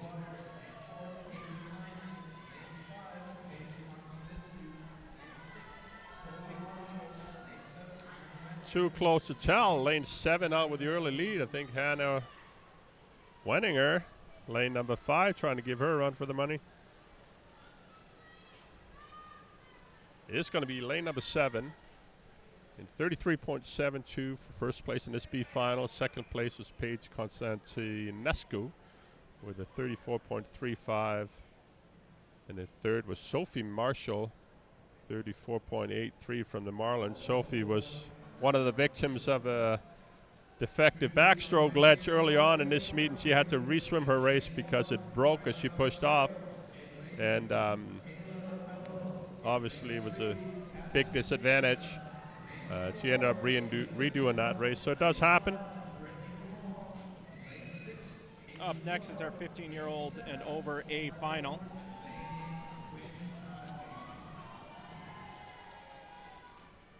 Two members of Team Manitoba for the Canada Games featured in this event, along with Ava Timpug from the U of M, who's at 31:30 this morning to have the top seed. Expecting a really solid race here from all 8 competitors.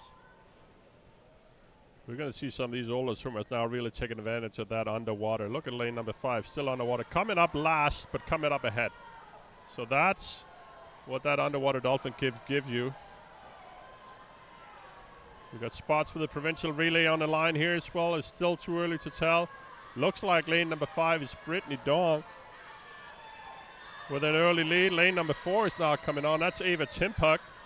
It's going to come right down to the wire here. It's going to be Ava Timpuk with a 31.03 for the gold medal, followed by her teammate Brittany Dong with 31.38. And in third place, Cassius Tapetat in 31.42. Fourth place going to be Quinn Snively all the way out of lane 8, putting some extra points on the board for Mansa with a 31.71.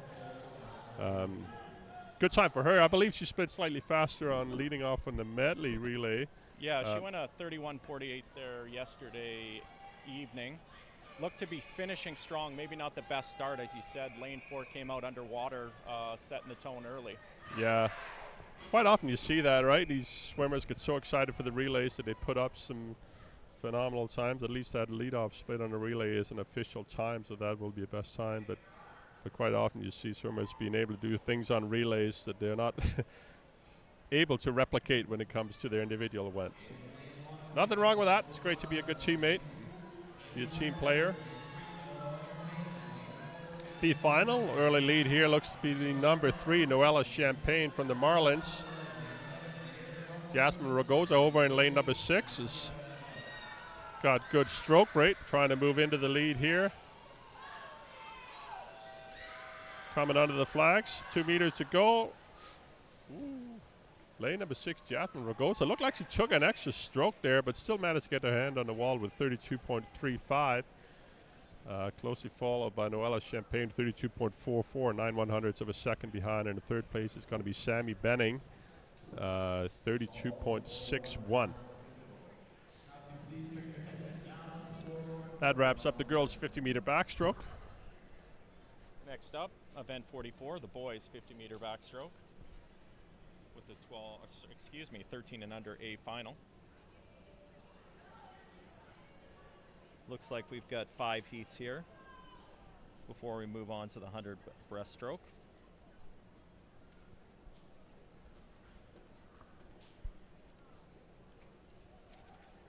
Yeah, we have an A final only for the 13 and under boys, which just means there was less than 20 entries in this event. So no B final for the 13 and under boys, but we do have an A and a B final for the 14, 15, and the 16 and over men.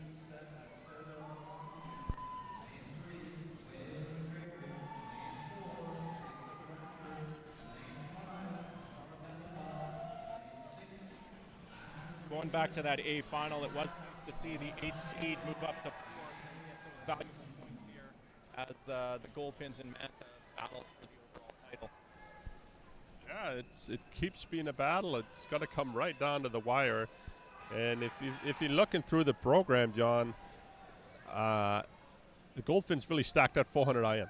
You know, they're known for having good 400 IMers, and they're trying to put in that last minute effort in that 400 IM to see if they could reel in Mansa. I think looking at it, watching this session so far, I think Mansa would have extended their lead so far, but let's see if Goldfinch are able to reel him in here in that 400 IM at the end of the session. It's going to be close, and I'm not going to be able to call it just yet. Jacob Reichert out with the early lead here. Excellent stroke rate, strong kick, 15 meters to go. Also a strong swim out of lane 7. That's Raul Hatjev, but it's going to be Jacob with a time of 31.45. Second place is Aiden Serena Wasminiji out of lane number 2 with a 33.97. Third place, Makar Besabov, Alpha swimmer out of lane number 5, 34.00.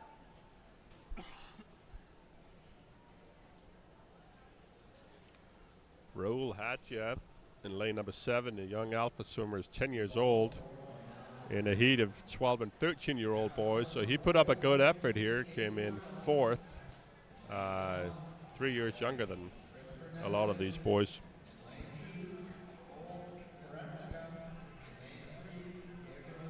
Next year it's a 14-15A final. Fastest qualifier was Cedric Perez from Brantford Aquatic Club with a 29.07 this morning.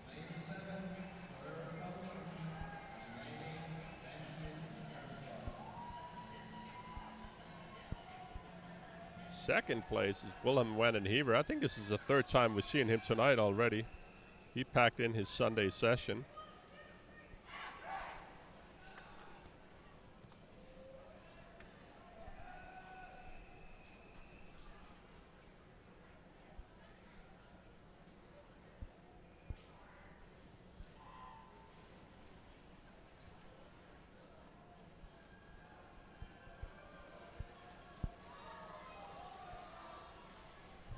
We're 4 across here.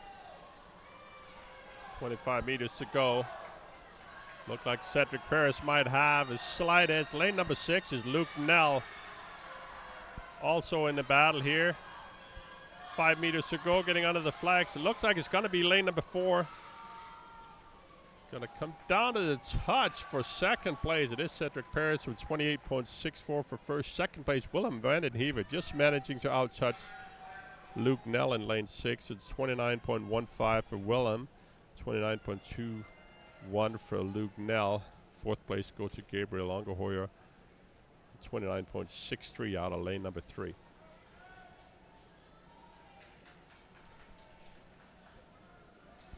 Next up will be heat 3, the 14-15-year-old B final.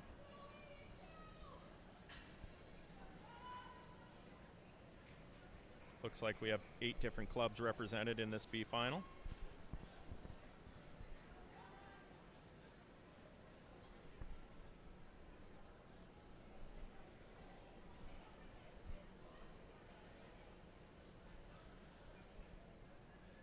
Lane number 7, Ethan Lang, following in his brother's footstep. Ben Lang was a backstroke specialist for Manson.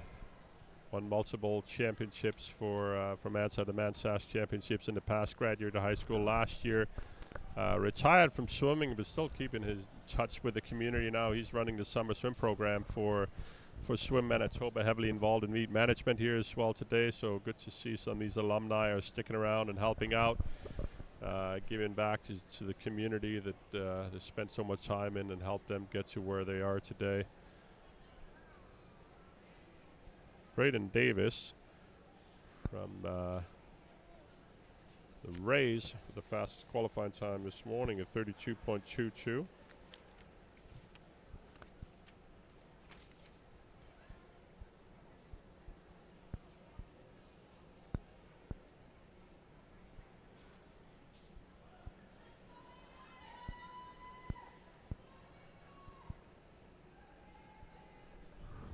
Swapping out the ledge in lane 3 here. Should be underway right away.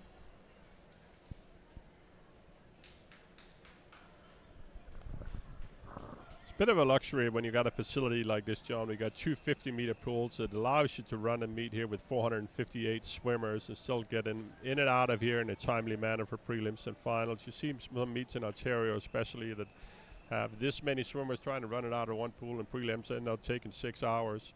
So here at least you get them in and out, but it does put some strain on some of the equipment when you got to have that many extra blocks and that many extra backstroke ledges, etc.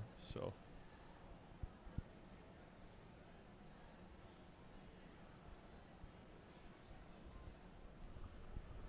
Pan Am pool built for the 67 Pan Am Games and then hosted again in 1999. yeah, that second pool, referred to as a training tank, was added back in the 90s as well. Swim Manitoba runs a programming out of there with a long-term lease and deal with the city, where the clubs will rent some space from Swim Manitoba. That deal has just been renewed for another number of years, long-term deal. So give some of these swim clubs some preferential rental rates, helps them run an affordable program. Looks to be an early battle here between lane number 3, that's Aiden Lynx, and lane 5 is Jalen Lee for the win here. Lane number 8 is Nolan McCauley from Duncan as well, trying to get his hand in there, but it's going to be lane number 3. That's Aiden Lynx with a time of 31.45. Big drop from this morning. Second place is Jalen Lee with 32.14. Looks like we had a light touch in lane number 4 with Braden Davis. That time was already corrected. That was quick. Just to build on a little bit about what Bo said there, it's not just having the facilities, it's having the volunteers who step up week in, week out to host these meets. And a meet like this being run in 2 pools, you can't just have a local contingent. You'll see volunteers here from Ontario, Saskatchewan, Manitoba, and Alberta, pitching in this weekend on all levels from canteen right up to referee.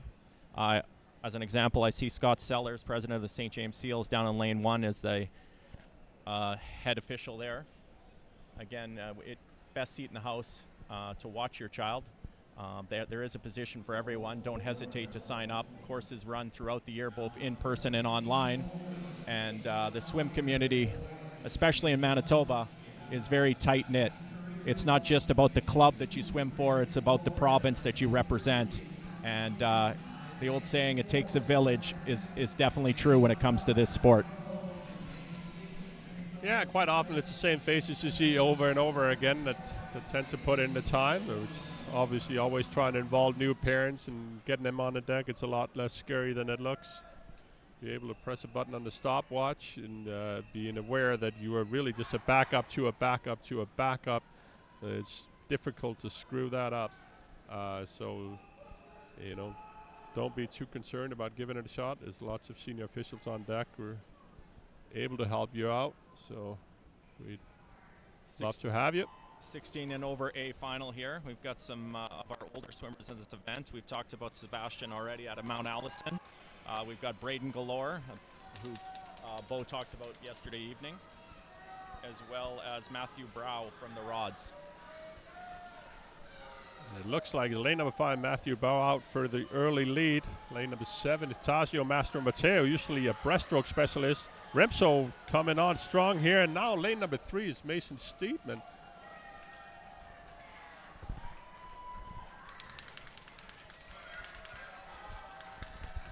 I'm just looking at the board here. I don't know what happened.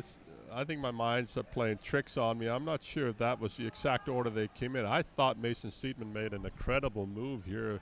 Yeah, and there it goes. It's now been corrected. Yeah, he's in there for the win. Was Mason Steedman. He showed up first as 5th or 6th before, but now it's been fixed to 27.94 for Mason Steedman.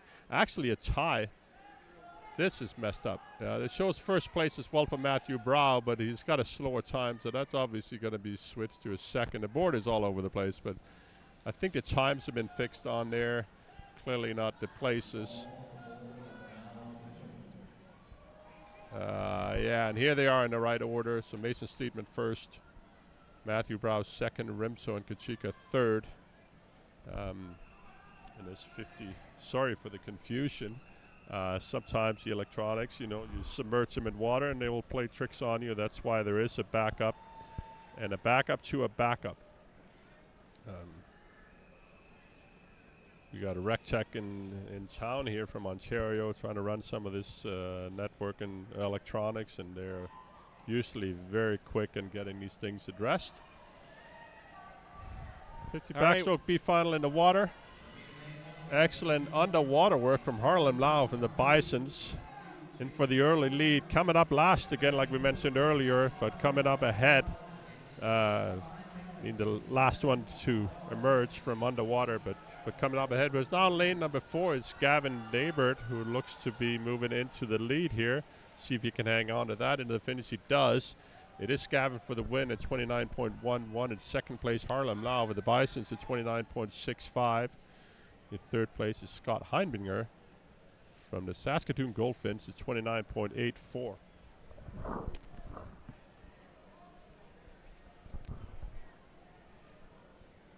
That's going to wrap up the 50 backstroke for men. See the medalists on the board here shortly.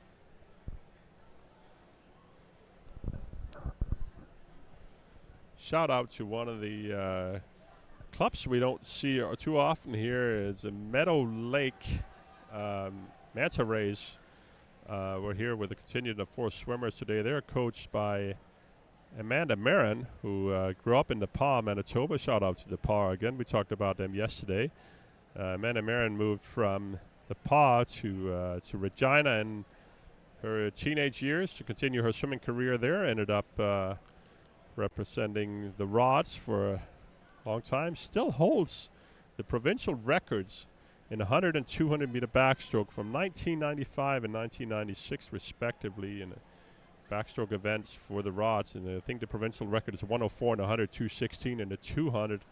And that has stood now for 30 years. And Amara now back on deck in the coaching capacity for Meadow Lake. So shout out to that community. Excited to have a living legend here on pool deck.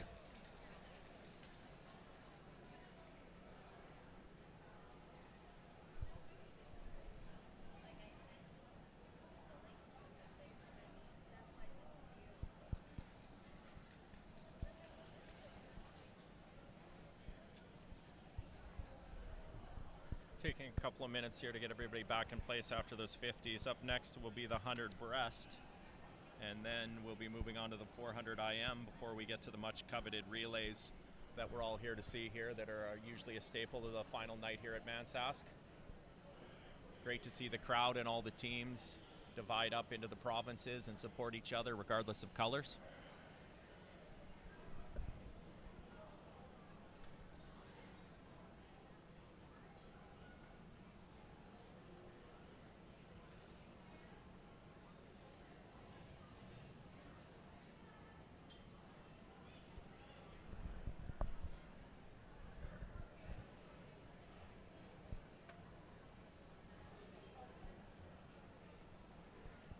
How much do we have to stick to the timeline? I see we're about 10 minutes ahead of schedule here.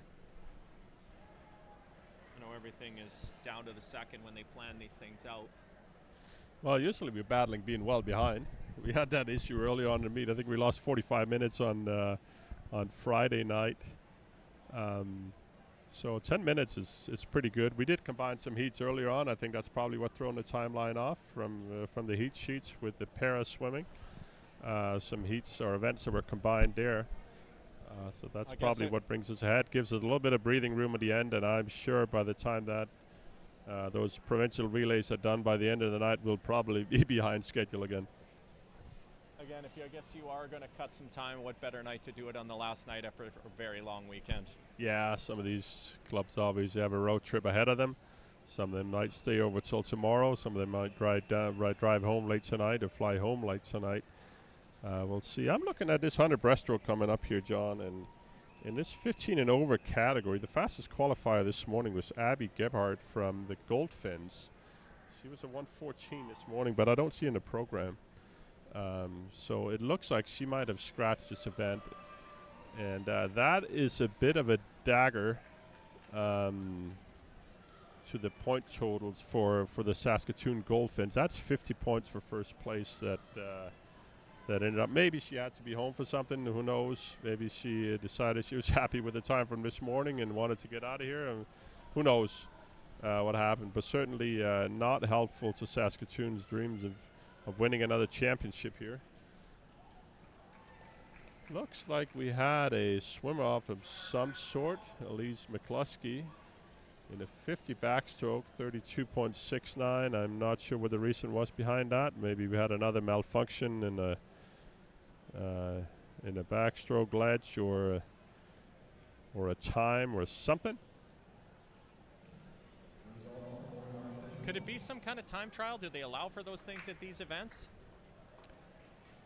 Not usually in the middle of it. That would usually be at the end. And some of the national meets we run preliminaries. When those are done, they will be trying. Like in Victoria, we were there a month ago. They will run time trials in the afternoon. Right. So swimmers that may have qualified in one event travel all the way to Victoria. That's an expensive flight and hotel and all that stuff, and it's a 7-day meet. You go out there for one event, and so some Canada will run time trials, but they run them in the afternoon in between sessions. So normally you don't see it here. I would imagine that this swim here was some technical difficulty or something that happened, maybe out of anyone's control that allowed her to have a second shot at it. This morning, because there was a similar situation. It was also in the women's 50 back where they had a similar one-person swim off at the end of that session as well. Yeah, and it's usually related to some kind of glitch in either electronics or equipment or something. We're just waiting for the officials here to clear off the backstroke ledges from the blocks on the far end of the pool before we get into the 100-meter breaststroke.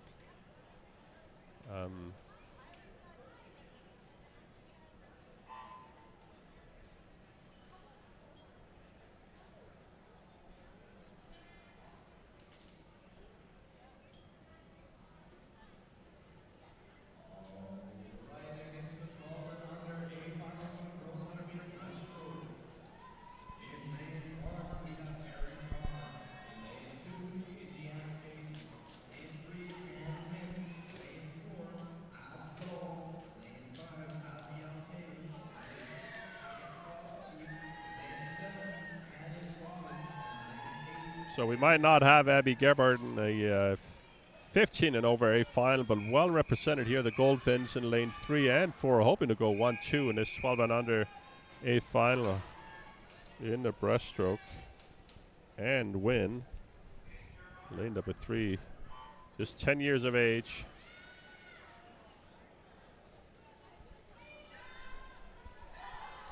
Good start in lane number 2. That's Indiana Gateses, representing the Squamish Pirates.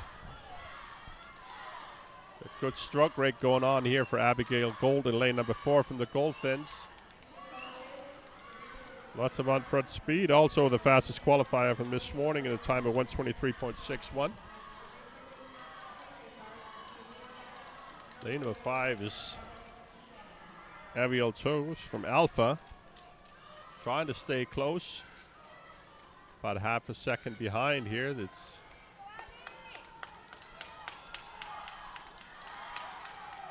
actually Abigail Taves was turning first according to the board. It's hard for me to see from this end.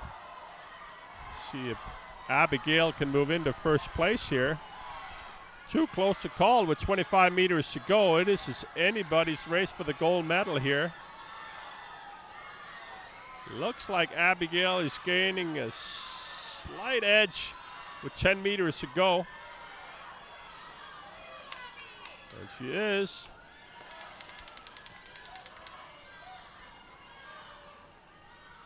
.123.14. She was 123.61 this morning, but she had to fight hard to Right off Aviel with a time of 123.98 for the second place here. And in third is going to be lane number 2, Indiana Gases. We mentioned her, really good off the dive and a good underwater pullout.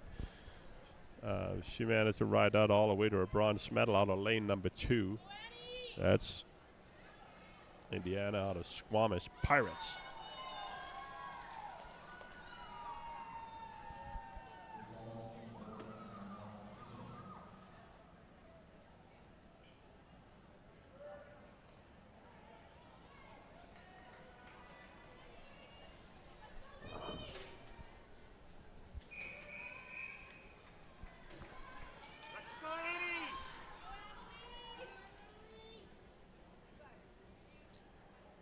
On to the B final. Fastest qualifier was Evelyn Holmes this morning, 136.52.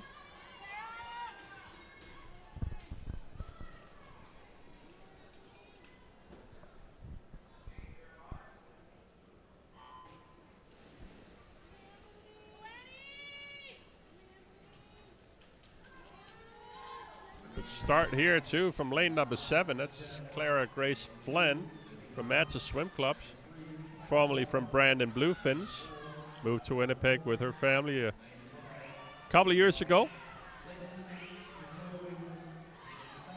But it's Evelyn Holmes from Manitoba Marlins off with the early lead with about 15 meters to go on the first lap. Lane 1 is also up there. That's Milana Hadjieva from Alpha Swim Club. This Evelyn, first to the wall, split did not register on the board. None of the splits actually, so hopefully we get the electronics straightened out by the time they get into the finish here. Looks like Evelyn Holmes is hanging on to her lead. Lane 1, Milana, trying to pull off the outside smoke upset here. Looking really strong. Lane 5 starting to make her move. That's Zoe Flood. 15 meters to go. It is a race between lane number 4 and lane number 1. I think lane 4 is getting the edge here. That's Evelyn. Coming into the finish. It is Evelyn. No times on the board. It's going to be Evelyn for first, Milana for second. I believe it's lane number 5, Zoe Flood for third. We're going to wait to see if they get the board fixed here. The touchpads all failed, and there is the plungers for the backup. There's usually 2 plungers, both a timer and a head lane timer that will click those. And if all that fails, then there's a manual stopwatch as well. But it looks like we got all electronics working in the background. So it goes Evelyn with a 134.04. Milana from Alpha with a 135.30, and Zoe Flood with a 135.65.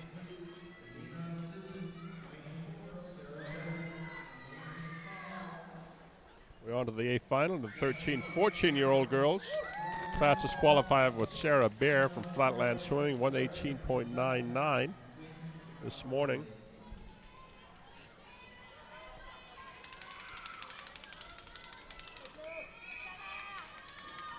Second was Gemma Futch McDonald, 123.71. So we got a almost 5 second difference between first and second qualifier here. So unless somebody was coasting this morning, there might not be a big battle. Good start for Gemma. Lane number 3 is her teammate Alina Sissons as well. Very good, strong pull out for her in lane number 3. But Sarah Bear is quickly separating herself from the field.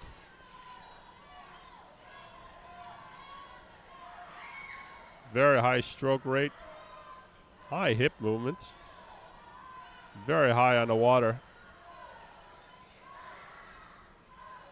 Usually you can pull that off for a 50 and 100 breaststroke. That kind of stroke is sometimes difficult to hang on to for a full 200, but it's certainly efficient here. Yeah, Sarah out. Well, we have more problems on the board here, clearly. I don't think it was his 5-time tie for first, but It is all Sarah Beer, and it's currently now a battle for silver and bronze. Lane number 8, Quinn McDonald, making a move, trying to get into medal contention here. Alina Sissons looks like she's got a firm grip on the silver medal. It is Sarah Bear with a 117.69, and for silver we've got Alina Sissons 123.25, followed by teammate Gemma Fudge McDonald 123.92. In fourth place it's Evelyn Bosch out of lane number 6, 125.75. Evelyn Bosch representing Flatland Swimming. Fifth place was Quinn McDonald, her teammate from Flatland as well, out of lane number 8. Bit of an upset there with Alina Sissons getting the silver over Gemma Fudge McDonald, who'd come on strong this year in the breast, earning a spot on the Manitoba team for the Canada Games. Very close race there. Fudge McDonald showing sportsmanship as she always does, known on the pool deck by her teammates, is probably one of the most positive and best teammates out there.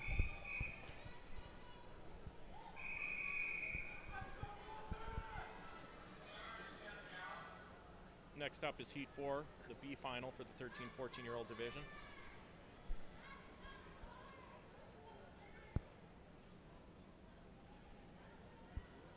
Referee calling for them to step down here. It looks like they're checking the electronics.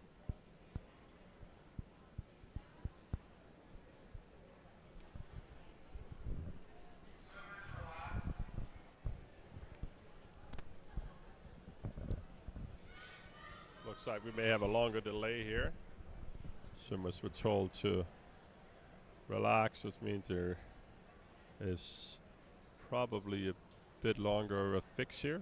Could be a couple of minutes possibly.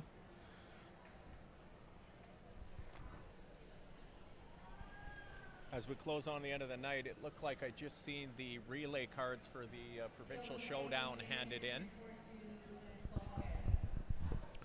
So coaches are multitasking, trying to figure out the right order, and they usually, obviously, for the provincial relays, it's multiple coaches have to come together and agree on the same lineup. So unless that's clear cut, yeah, that's tough to get done while you're trying to watch your swimmers race. This is the 13-14B final. See these type of delays, and we see them all the time. We saw them in trials as well, and the more experienced swimmers will simply just go and sit down. When this stuff happens, you know, they might put a shirt back on, sit down and rest their legs. Now, it is so hot in here today that these swimmers are not going to get cold. But it is a little bit frustrating to stand there, so when they're told to relax,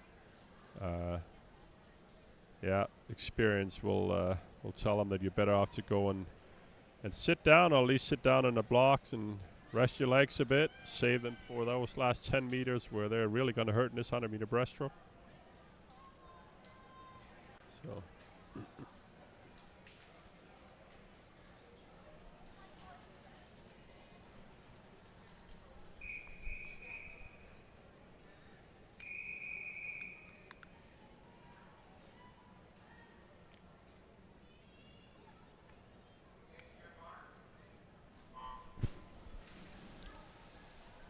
Fast reaction time in lane number 4, Lucy Kong from Prince Albert Swim Club. Lane number 5 is Phoebe Stevenson. Phoebe is from the Nanaimo Riptides. Looks like she's out for the early lead here. Shay Sullivan in lane number 3 from the Saskatoon Goldfins. They'll try and to get to the 50-meter mark in first place here. It's a very close race this early on. Lane number 6, Alba Phillips, might have gotten there first again. Boards are not showing us any splits, but I think lane 6 got there. It is just way too early to tell. Lane 1 is Etta Cochran. She's up there. It's between lane 1 to 6. It is really anyone's race at this time.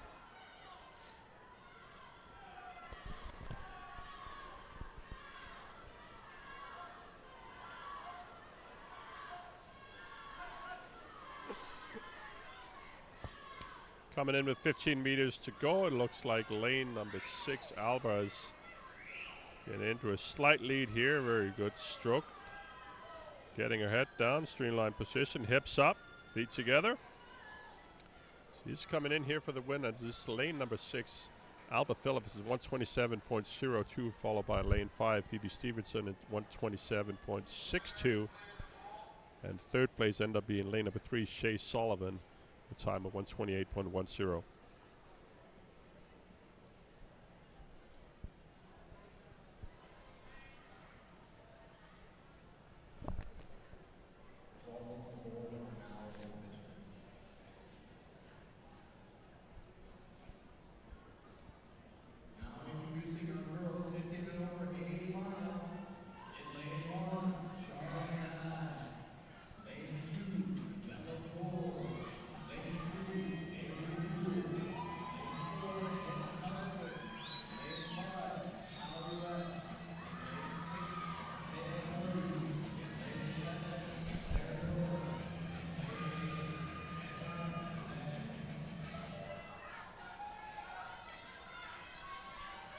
On to the A final.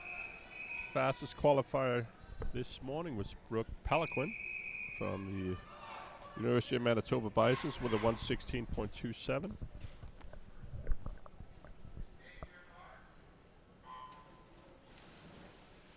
Hallie Weston, lane number 5, part of the Canadian Junior National team. She's got a very good pull out and dive, and she is first after the dive here. Asping battling some virus symptoms for the last few months here. Let's see if what she's got left in the tank. Looks like it is going to be Hallie out first at the 50. Not sure if you're going to get splits or not. We are not.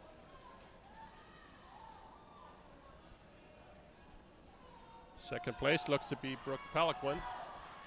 Also lane number 6 is Mattea Purdy. And the Moose Jaw Kinsman Flying Fins up there. 25 meters to go.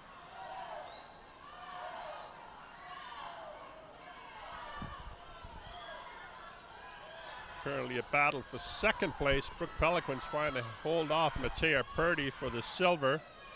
Looks like it's going to be Hallie here for the gold medal. Reaching for the wall in 113.37, and Brooke Peliquin just out-touching Mattea Purdy for the silver. Brooke with a 115.42 and Mattea Purdy 115.65 for the bronze medal. We're waiting to see if these results are official. Hallie with the best time of 109.8. So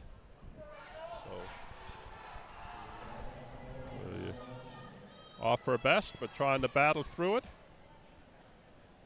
And results are official.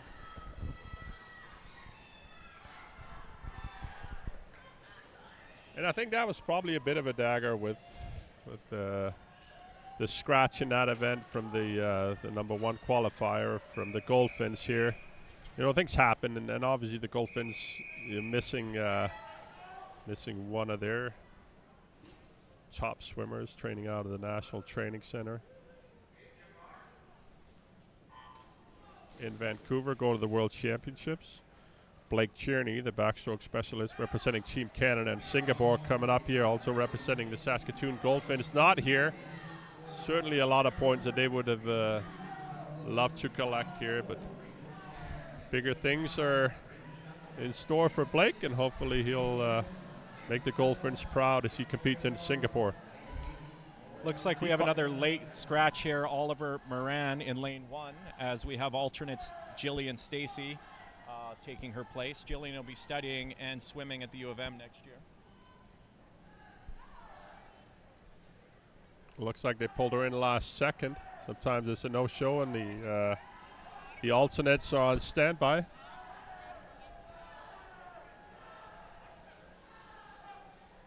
Sometimes it's a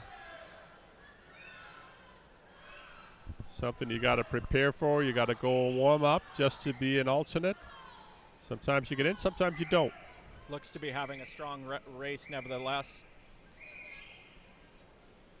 It's Victoria Darling again. We saw in her 200 freestyle earlier have an amazing race out on lane number 8, and here she is in B final in the 100 breaststroke again, having another strong swim tonight. A 119.70 for the win in the B final. Second place is Rachel Chan at 120.26, followed by Brent Scheffel 120.50.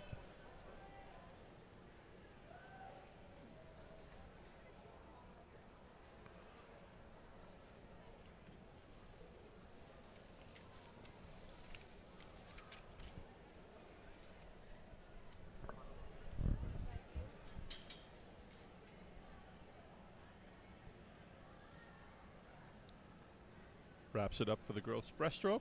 Waiting to see if the times are official, and they're going to post the medalists on the board.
I guess we don't talk about it much, but in a lot of cases, this could be the final meet for a bunch of graduating swimmers who be finishing up their swim careers here at the ManSask Open.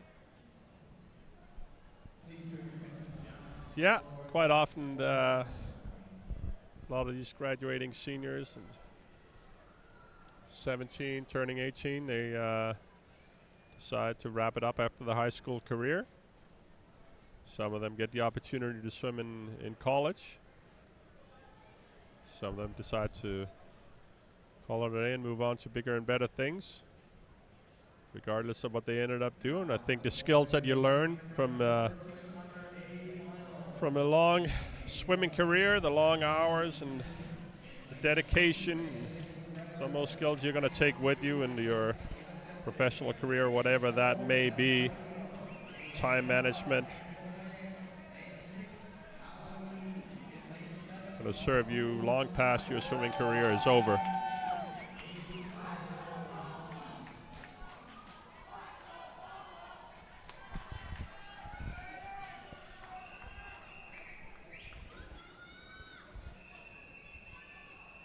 Miguel Cuno from the U of M with a 119.05 this morning to get the coveted lane 4 in the A final here of the breast for the 13 and under boys. Miguel was the winner of the 50 breaststroke, so that's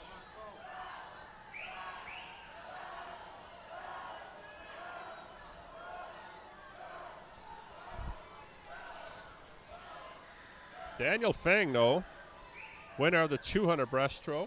Miguel Coyne, winner of the 50.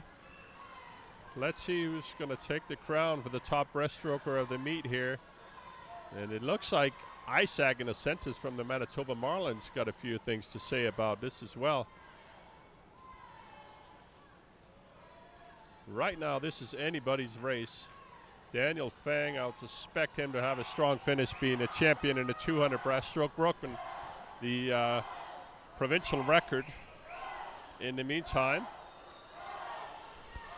It looks like Isaac, in a sense, is just fading a bit here with 25 meters to go. Miguel Coyne is picking up the stroke rate. Daniel Feng is trying to hang in there.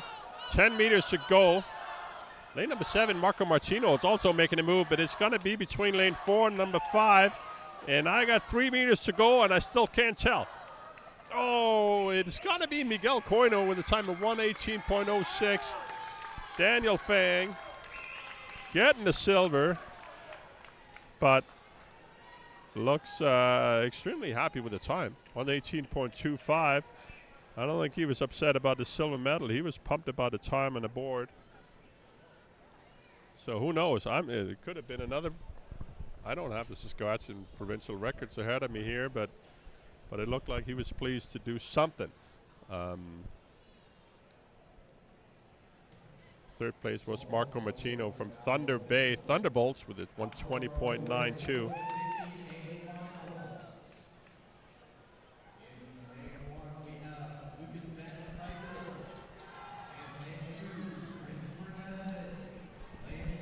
We now have the 14, 15-year-old day final for the boys.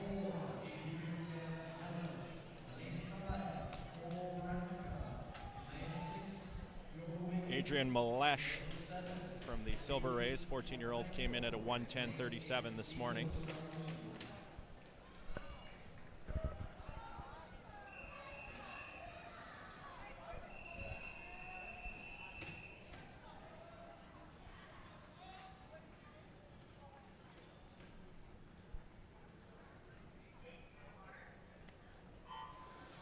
Watch the breaststroke on the water here now. They're all allowed one dolphin kick, and some of these breaststrokers take it first before they do the pull-out.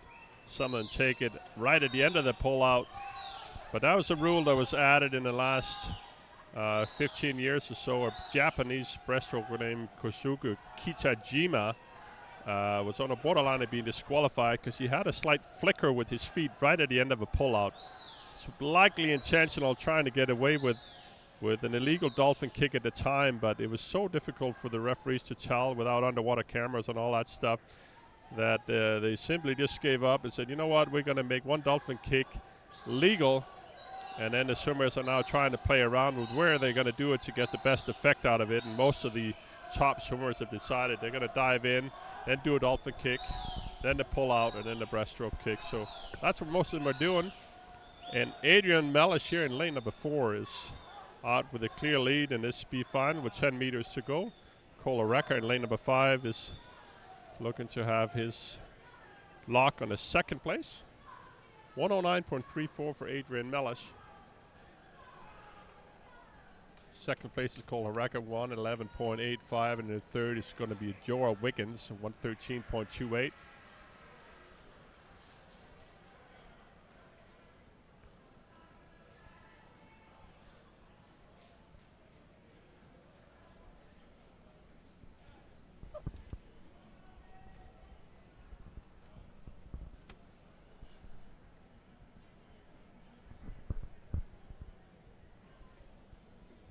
Want to do that?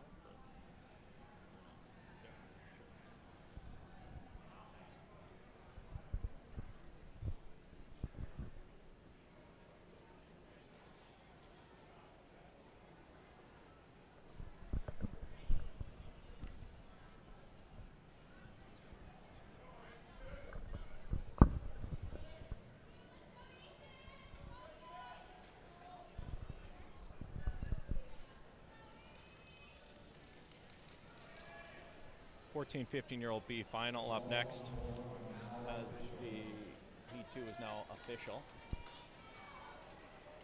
Kenny Noon, 118.16 this morning in prelims to take lane 4 and the top spot here in the B final.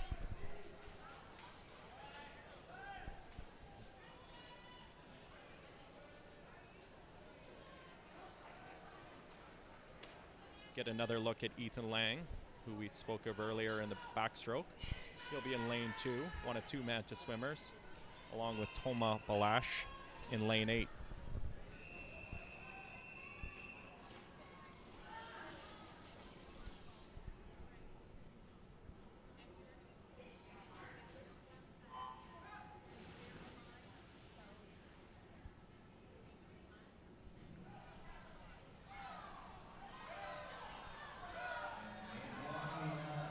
Lane number 5 is out for the early lead. That's Cohen McNeil from Comox.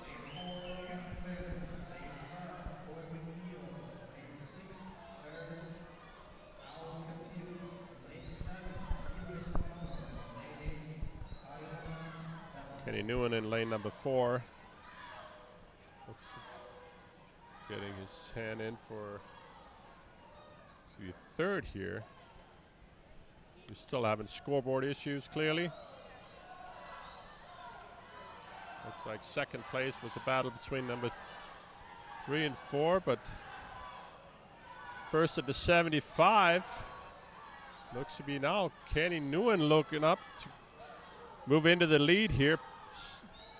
Definitely picked up his stroke rate with the last 25 meters to go. Also making a move is lane number 6. That's Faris Al-Khatib from the Goldfins. It's going to be Kenny in here for the win. 1:15.69.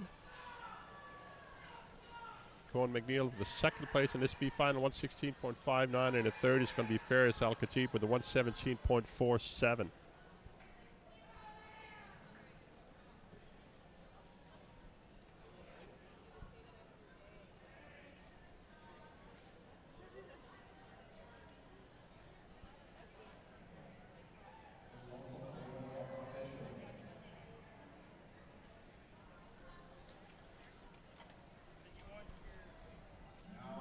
Now we're moving into the 16 and over A final.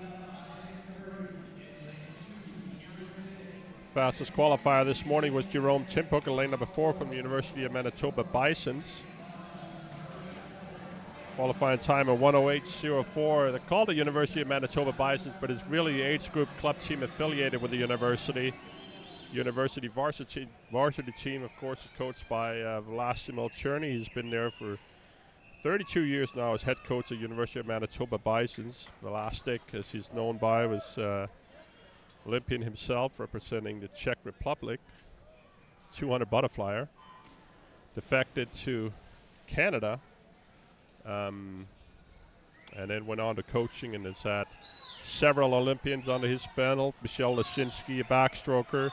Rhiannon Leah in the early 2000s, a sprint breaststroker. And then Kelsey Walk, 200 breaststroke, also the Canadian record holder in the 100-meter breaststroke short course. Kelsey Walk recently retired after the Olympics in Paris in 2024. All of those, and certainly the last two were breaststrokers coached by Vlastic and Jerome Timpuk, lane number 4. Committed to swim for Vlastic next year, so see if he can continue working on his breaststroke. Looks like Carter Scheffel in lane number 5 is giving Jerome a fight for his money here. Lane 3 and lane 5, lane 3 and lane 6 staying in contention as well. Lane 6 is Ray Kosteluk, is actually swimming for Vlastic now at the varsity level, but it looks like it's going to be Carter Scheffel in lane number 5 with the win. Time 1:05.54. Jerome Timpuk 1:06.05. And in third is going to be Ray Kosteluk with a 1:06.46. Looks to be a good time for Jerome.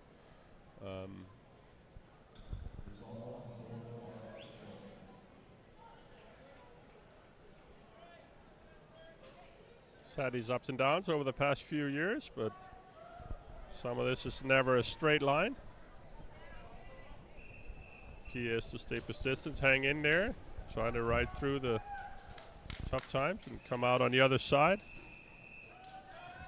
Now into Heat 5 of 5. This is a B final for the boys 16 and over 100 breaststroke. Lucas Bewick dropped that sprinter. Likely going to see him out first. Braden Glore from Mansa. Senior, more experienced swimmer in this field. Lane number 3 is Declan Bennett. And finally, lane number 6 is Devin Lusk. Devin Lusk from the St. James Shield, the 18-year-old. But Lucas Bewick out for the early lead here.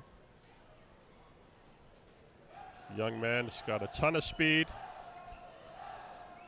And we're going to see if he can stay ahead of the field here, or if they're going to try to reel him in with about 25 meters to go. He does have quite a bit of the lead here, but this race is not going to be over till it's over. Braden Galore, Devin Lusk trying to move up. Close on Lucas. But it's down to the wire. It looks like Lucas is just going to manage to hang on with time of 108.59. Good time for Lucas Bewick here. Sometimes if you're a drop-dead sprinter, you just got to go for it and build that lead and hang on for dear life, and that's what he did. Unfortunately, we're not getting splits on the board, but that would be interesting to see what the difference between Lucas's first and second 50 is.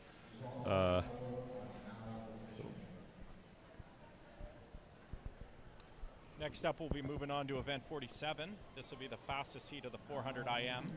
Previous 5 heats went this morning in prelims. What are you looking for in this event? This is the 400 IM coming up here? Yeah. Yeah, Mia West has historically been a pretty good 400 IM, especially short course. She's got a best time of, I believe it's a 4:38 short course meters, which is respectable and almost world class. You would say long course, she's not quite managed to put it together. A lot of it has to do with breaststroke. She's got a phenomenal pull out and but you only get 2 of those in the long course 400 IM and the breaststroke leg of it. So yeah, I think she's trying to look and see whether this is an event she might want to try to compete at next year at the university level. She was a freshman this year at the University of California at Berkeley. And the 400 IM is one of those events in college swimming that is maybe less competitive, I would say. Obviously, the top level talent is down there, but the depth in the U.S. college swimming system just is really focused on sprint events. And Mia is a very good sprint freestyler and flyer, but being able to compete and get to the championship and into the finals and that stuff in a 50 free or a 50 fly or 100 free or 100 flies. It's extremely competitive, so I think she's eyeballing this 400 IM, and this is just sort of a little bit of prep work for next season, I think, for her. So. Correct me if I'm wrong, but didn't she have a good showing at the beginning of the year at Cal Berkeley in pentathlon? Yeah, they did this thing called the Queen of the Pool. They go down to Cal Poly University just south of San Francisco, and they swim this pentathlon. They do 100 meters of each stroke, fly back, breast and free, and then they do a 200 IM. They add up all these times. And then they crown the Queen of the Pool, and we ended up coming second in that event. And then she ended up hurting her shoulder, tore her labrum, dislocated her shoulder doing a crossover turn in practice. Probably different training, that's what she was used to, and that set her back for a few months. Didn't get back into full training till January, and then the championship season as college swimming starts, in late February with their conference championships. For some reason, they moved the Cal Berkeley from San Francisco into the Atlantic Coast Conference, and that's usually all about college football and following the money. But they moved into the Atlantic Coast Conference, so they had that championship. And over in North Carolina, Charlotte, I think it was, in late February, and then on to NCAA championships. And she kept getting better and better as the spring season went on there. 50 and 100 free. That's some good relay splits. Swimming the 400 IM here. You also seen her in some of the backstroke, 200 backstroke, swimming some of her off events, having a little bit of fun. Definitely will see her at the end of the night in the provincial showdown, I'm sure, along with her sister, Holly West. Also worth mentioning, sorry for cutting you off there, Bo. I just wanted to mention the young swimmer we've been featuring this evening, 14-year-old Anna Curley, who has 5 wins. She won't, potentially, I don't know how this works, being that this is a one-event showdown for the IM. I don't know if they break it down in age groups after, or if this is just one event this evening. Can't tell by the way it's listed. But yeah, they will. So they swim the fastest heat here tonight, and they swam the other heats in the morning. So even Ann Curley, let's say she comes in 4th here in the heat tonight, if she's the top 13, 14-year-old girl, she'll get the gold medal, and they will re-rank it after all is said and done. I think they're just trying to save us a bit of time and not swim 6 finals or something here, the 400 IM tonight. So they decided to swim the fastest heat tonight, combined with all the age groups, and then the other preliminary heats in the morning. And so some of these might be swimming next to each other, but they might be competing in different age groups. Yeah, coming in for the backstroke turn, halfway mark. decide to do the traditional sort of bucket turn and back to breast. See some of the other swimmers are coming in and doing the crossover turn here. There are different ways. Some people do a suicide turn where they come in on the back and they'll do a backwards flip and push off on the stomach. And generally the crossover turn is the fastest way of doing it, but you're missing that breath in the turn. When you do the regular old school bucket turn, you get a little bit extra air, and in the 400 IM, you know, that's something, sometimes that's just what the doctor called for at that stage in the race.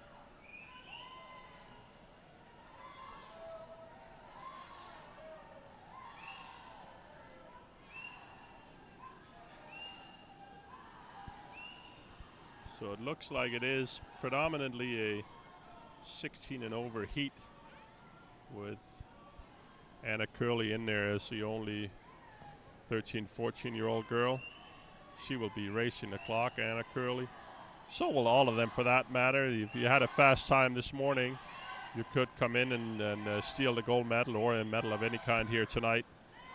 So even though Mia is well ahead of the field, so you have to be cognizant of what time some of the swimmers in the morning heats ended up putting up and making sure that she's staying ahead of that. Who knows the freestyle here in 3:53.55. Annabelle Coleman coming in as second for 3.23. Curly. Yeah. And number 6 is Anna Curley turning third. Time of 4:07.67. Now Anna Curley is likely going to get the gold medal in the 13-14, so there's really a battle going on here for likely for the bronze, unless somebody early in the day pulled out a time faster than these. So it'll be interesting to see who's going to take the bronze medal here. There's no doubt for gold. There's no doubt for silver, really. There's no doubt who's going to get the gold, imagine, in the 13-14. But that bronze medal is up for grabs now. That looks to be a battle between lane number 3, that's Taylor McPherson. Over in lane 7, we got Janiyah Clegg. And lane 2 is Emma Jane Fowler. And it looks like Taylor McPherson is moving in now. Try to get her hands on that bronze medal. Mia West come in at 5:00.53. I'm sure she would like to see a 4:59.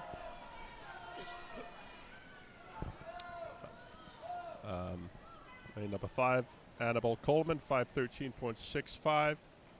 Anna Curley in for third in this heat. Likely first of all with a 5:20.08. Taylor McPherson, 5:20.10. Likely will be getting the bronze medal in the 16 and over, 15 and over category, sorry.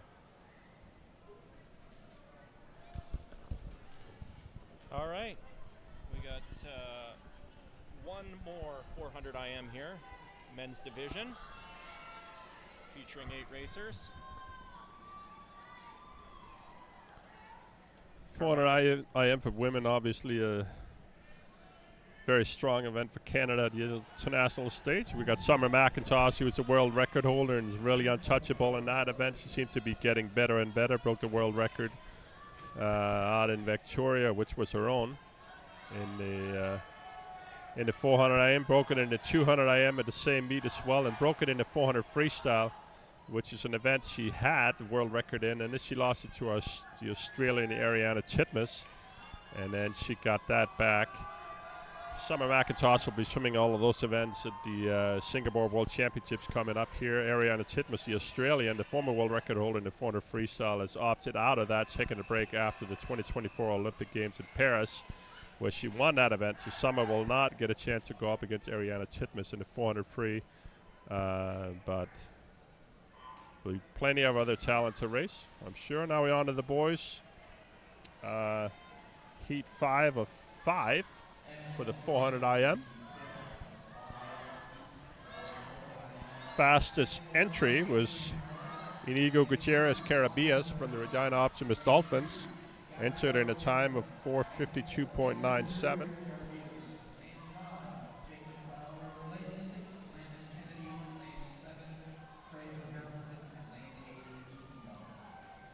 It is Inigo out first at the 50-meter mark at 29.94.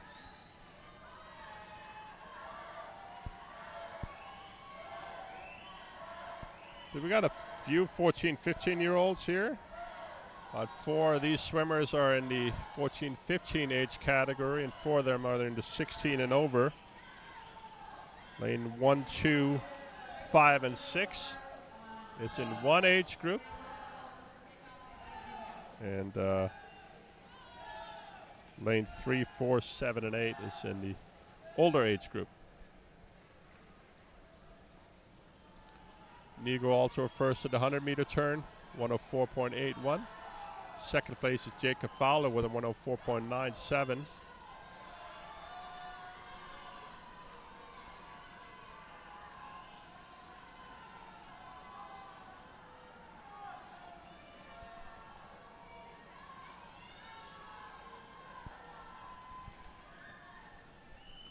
Really a grueling event, this 400 IM, and one of the ones that I really enjoy watching the most.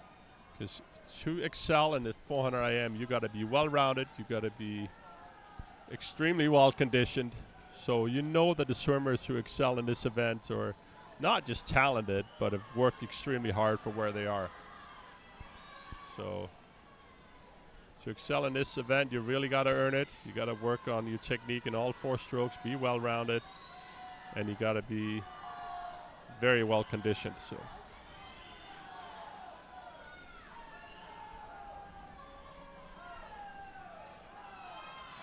Inigo coming in for his crossover turn. Jacob Fowler opting for the other bucket turn.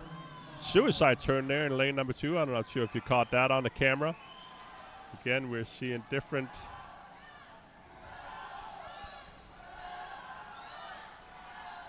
This crossover turn from back to breast is extremely hard to judge. I'm not sure if you're able to see it on the camera here from home, but these swimmers are going to come in on their back, and they're allowed to be at perfectly 90 degrees on their side.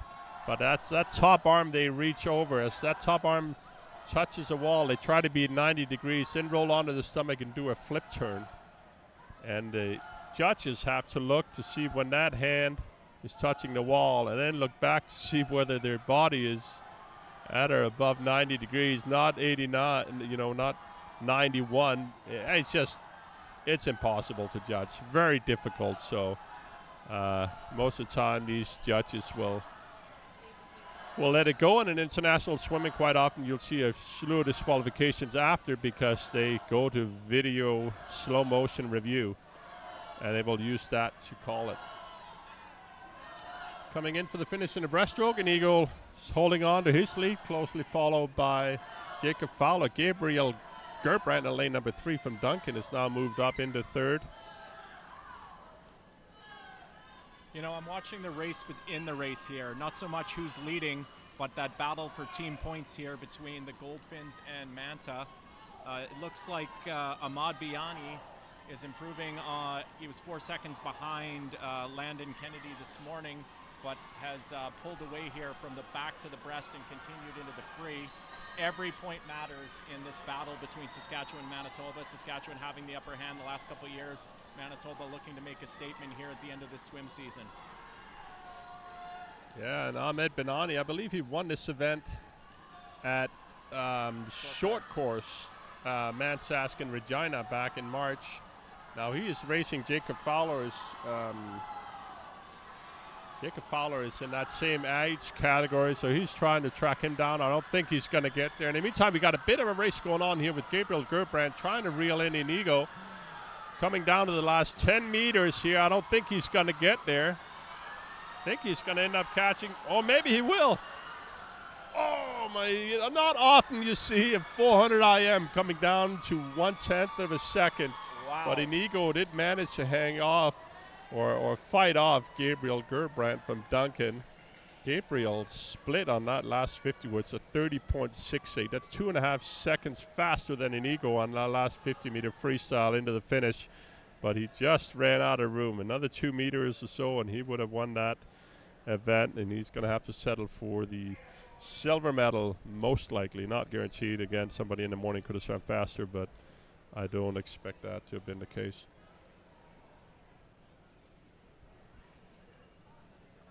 Well, that'll conclude our individual races for this evening. We'll be moving on to the relays. It'll take a little bit for the teams to be announced and to get into position. We'll be starting with a mixed 200 medley relay in the pair division. Now the screening starts. Arguably the best event of the weekend. It's great to see the provinces divide here. The music get pumped up loud and everybody become a province as opposed to an individual club.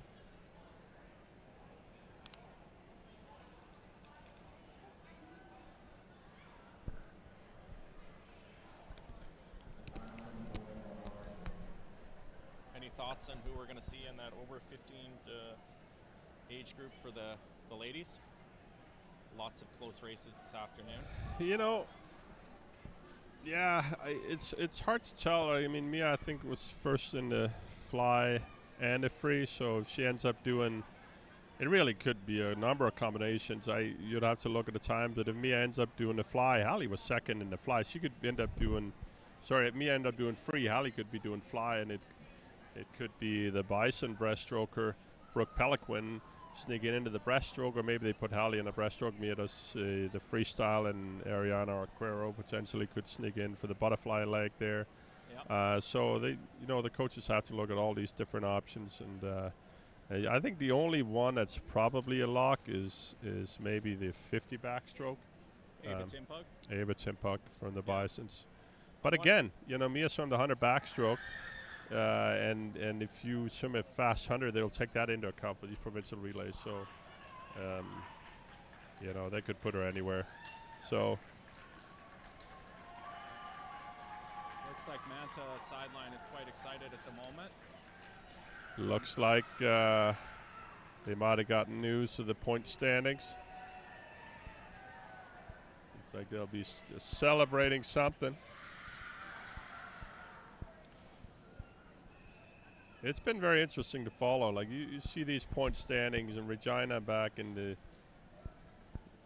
March. Probably prior to COVID. Okay. The 10 years or so leading up into that, Regina was a powerhouse. I remember at one point in maybe 2018, 2019, they showed up and they were celebrating that they had won 10 or 12 ManSask championships straight.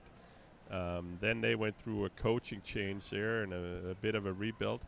ManSask came in early on in COVID, won the championship here. I believe it was a short course edition back in maybe in 2021 or in around that, early on in COVID anyway. But ever since then, it's really been Saskatoon. At Saskatoon, Goldfinns have been taking home that trophy every event that with very high numbers, quality swimmers.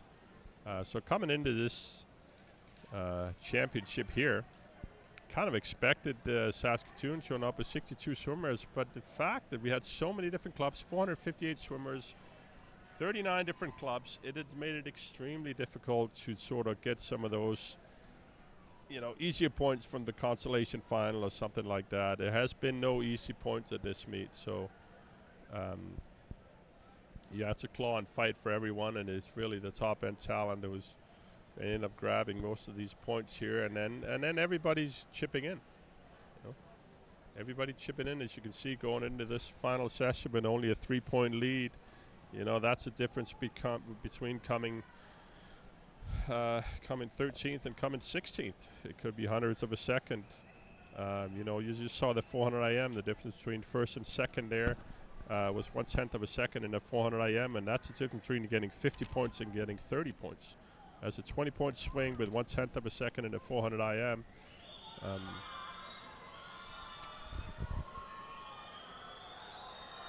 have another swim off of some sort.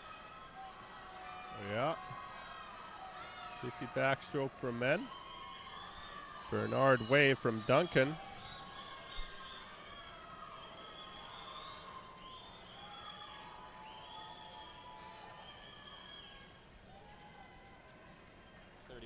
.56 in the 50 back.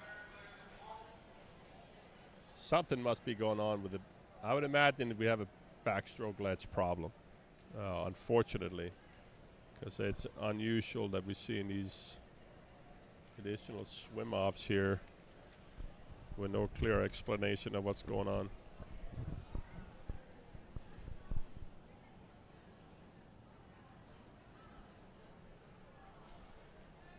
So as we're preparing for the provincial relays, you're now going to see Manitoba swimmers move over onto the south side of the pool here. You're going to see Saskatchewan swimmers and sort of congregate on the north side of the pool. And then you're going to see the swimmers come down along pool deck as they're being introduced. For these provincial relays, we're going to start out with the we got a para relay first. I'm not sure if this is a province versus province. I don't believe it is, but they have set up a para relay here to kick it off. Looks like they call them red and white. Not sure how they're dividing up these teams, but then we go into the provincial relay. It's going to be a 200 medley relay, so each province is going to pick a backstroker, a breaststroker, butterflyer, and a freestyler from whatever club. They could be all four from the same club. It could be 4 different clubs. Yeah, I think you potentially called it right on that 15 and over. I thought Noella Champagne might slip in the 53 after a strong performance, but I don't see her down there setting up with the team.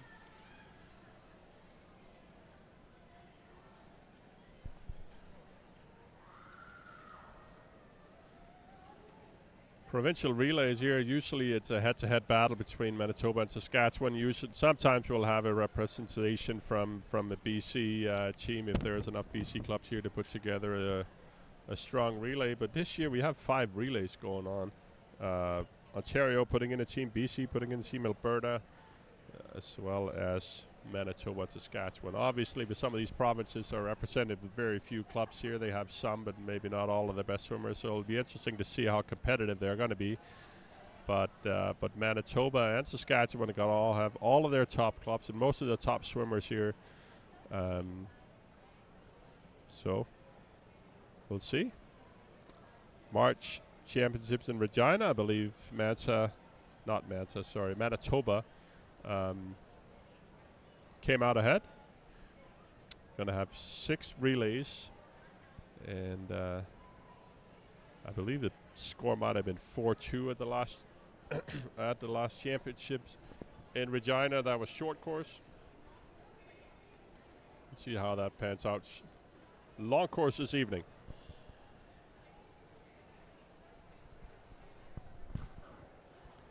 Hopefully we'll get some music blasting.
I've just been handed the names for the provincial relays, and it looks like we're going to have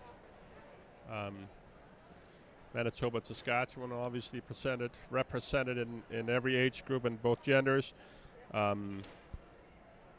It looks like some of the other provinces have elected to sit out certain age groups, but are going to be represented in others.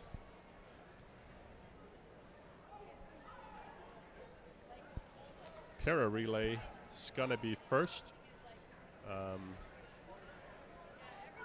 What they have called Team Para White here is going to be Maxine Levitt, Lily Rich, Joshua Pereira, and Sophie English. So this is a mixed medley relay, and then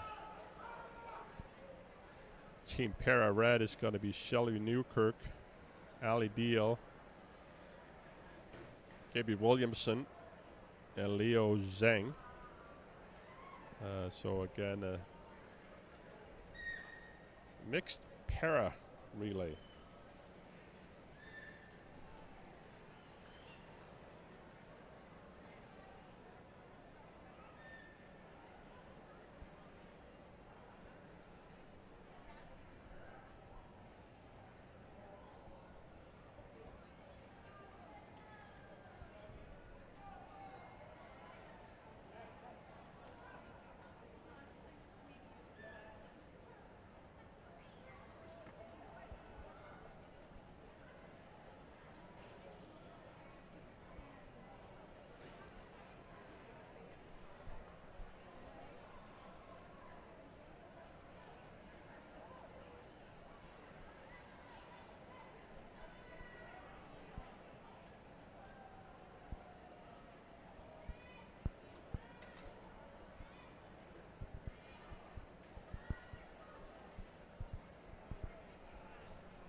Introducing our mixed 200-meter medley para relays. In lane 4.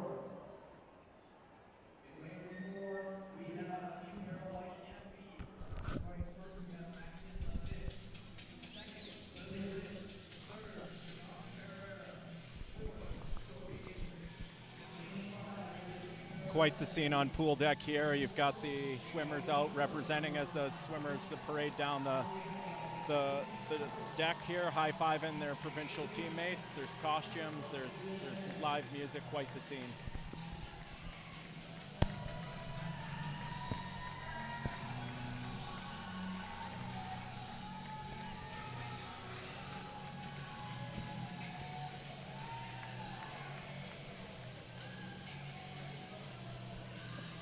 Josh Pereira always bringing These swimmers the are energy pumped. here. From the Para Storm. Playing the air drums here.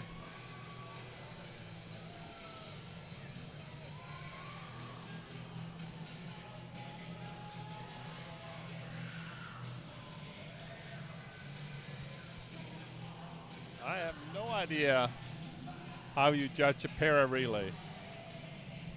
You're going to have swimmers with multiple different categories, so forgive my ignorance out there to everyone, but obviously you're going to have Maxine Levitt in the water doing backstroke for Team White, and you're going to have Shelby Newkirk in the water doing backstroke for Team Red. Shelby Newkirk is a world record holder, but Maxine Levitt is going to come out with a big lead here, so I'm not sure how that works, but maybe someone else can enlighten us later.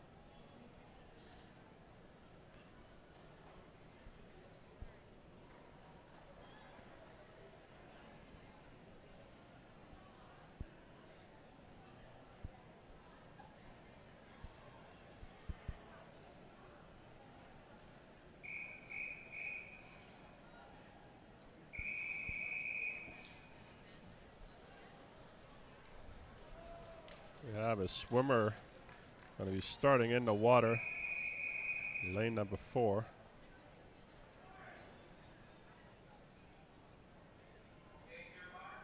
From the other side.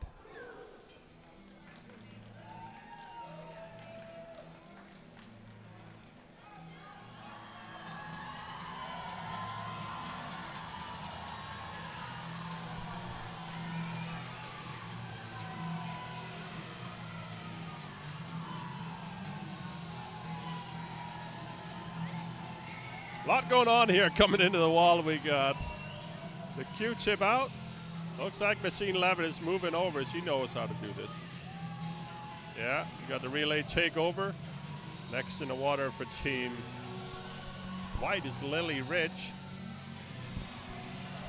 Shelby Newkirk into the wall in the 39.43. Now we get the breaststroker here for Allie Deal for Team Red.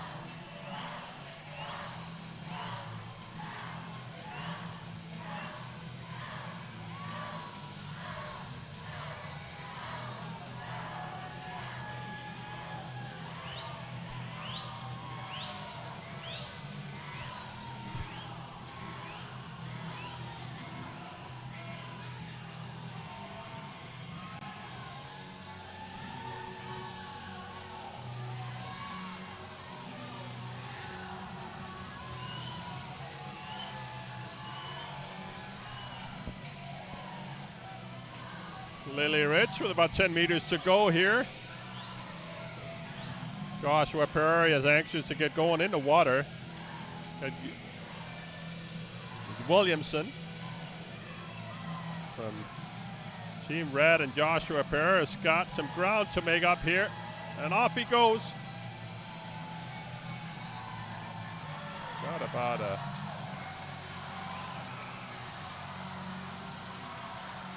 Got about 30 meters to make up here. He's going to close the gap. I don't think he's going to completely get there, but he's going to give Team White a chance. Leo Zheng is in the water for Team Red. Joshua Perra coming in is going to take off to Sophie English for Team White.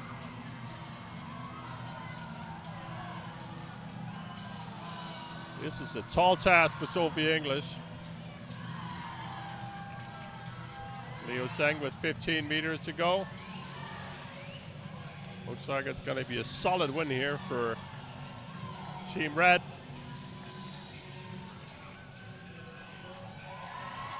Time of 2:53.43.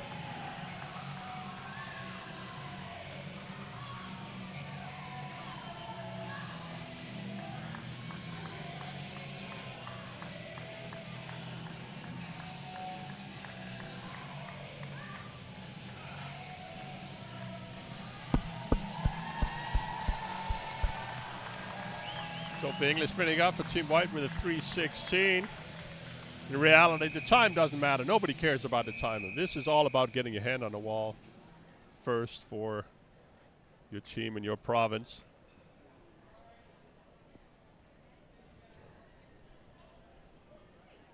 Now we're going to be seeing the 12 and under girls 200-meter provincial relays.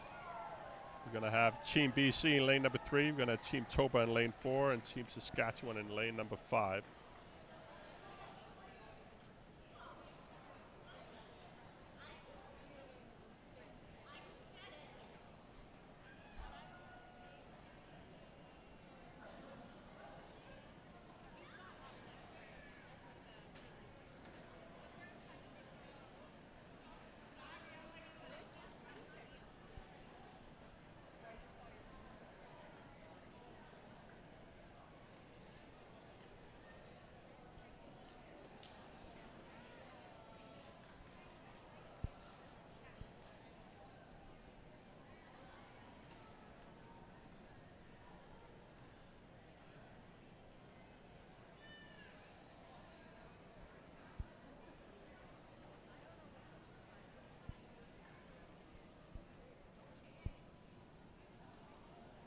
Team Manitoba is going to be represented by Capri Frozy in the backstroke, Aviel Taves in the breaststroke, Sam Griffin in butterfly, and Sophia Pruz in freestyle. Team Saskatchewan is going to have Zoe Cottrell in back, Abigail Gold in breast, Libby Hunt in butterfly, and Taylor Fisher in freestyle.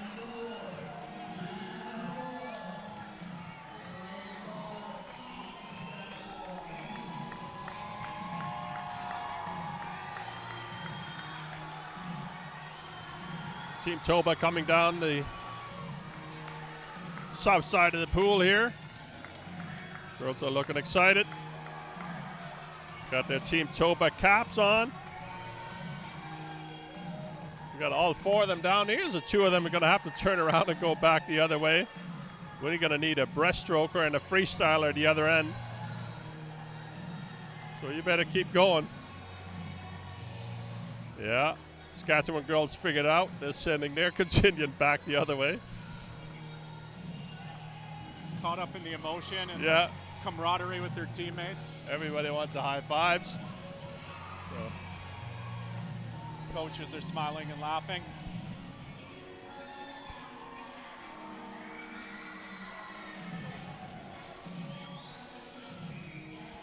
What do you think here, John? Who do you have your money on? I think I'm going to take Manitoba. I haven't looked at the seeded times or anything like that, but big fan of Senwin Griffin out of Brandon. Any team she's on, I'm behind. You got Taylor Fisher from Saskatchewan finishing up in the freestyle here. She's had an outstanding meet. Definitely has. You don't catch a lead on her, it's going to be tough for Team Manitoba here. And we'll see if her teammates can give Manitoba a bit of an edge before Taylor Fisher hits the water. Here we go. Got to take our chances and get in the pool and race here and see what happens. Capri Frozen, lane number 4 is up with an early lead for Manitoba. Zoe Cottrell is trying to reel her in. A little bit behind off the start, but she's making up grounds now. Well, let's see Anna Poprovsky from BC. Looks like Zoe Cottrell might have taken over the lead. It's hard to tell from this side of the pool where we stand, but I think she has. I think it's going to be Saskatchewan coming in from the end of the backstroke here. It is. Abigail Gold is now in the water. 34.49. First split was the 34.92 split from Manitoba. Breaststrokers are in the water. Saskatchewan about half a second ahead after the first split. Manitoba looks like they even it out. Crowd is electric here. Saskatchewan finishing strong here with the last 10 meters going into the wall.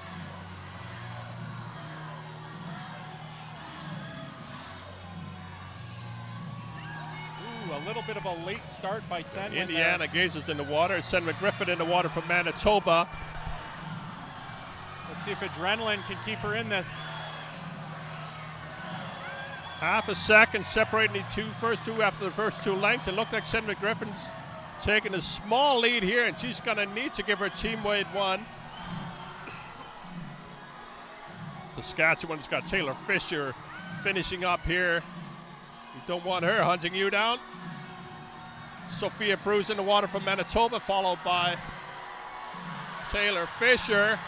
And it is very close here with about 30 meters to go. Sophia Pruz fighting for her province. Taylor Fisher is trying to reel her in. It's going to be close.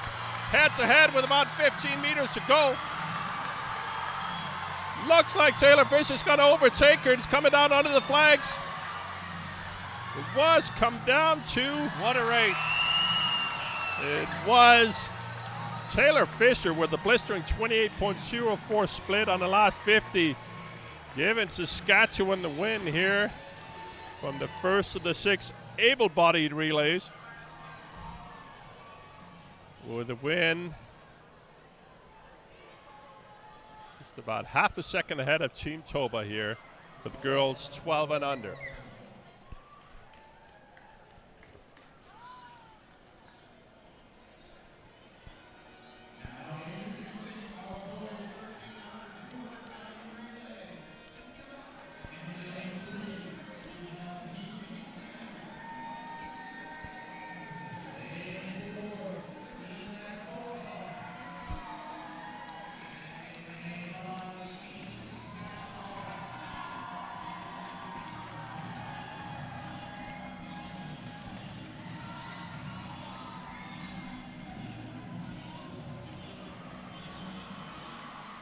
We got the Banjo picking Melon Heads from Rough Rider Country making their way down the north end for Team Saskatchewan. We got the Pierogi eating, Slurpee drinking Manitobans coming down here on the south side. And of course we have also the Team BC in lane number 3. It's going to throw a wrench in the wheels here for the two prairie provinces. Boys are confused. 13-year-old boys, no shocker. Trying to figure out which end to go in.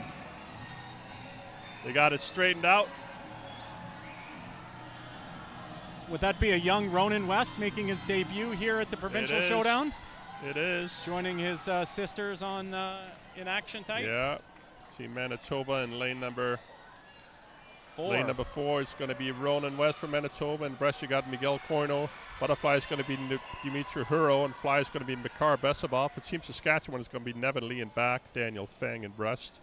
Trick Henson in butterfly. And Oliver Ruck in freestyle. Team BC, you got Jacob Ratchett in backstroke. Waylon McGregor in breast. Diego Castellanos in butterfly. And Sage Demers in freestyle.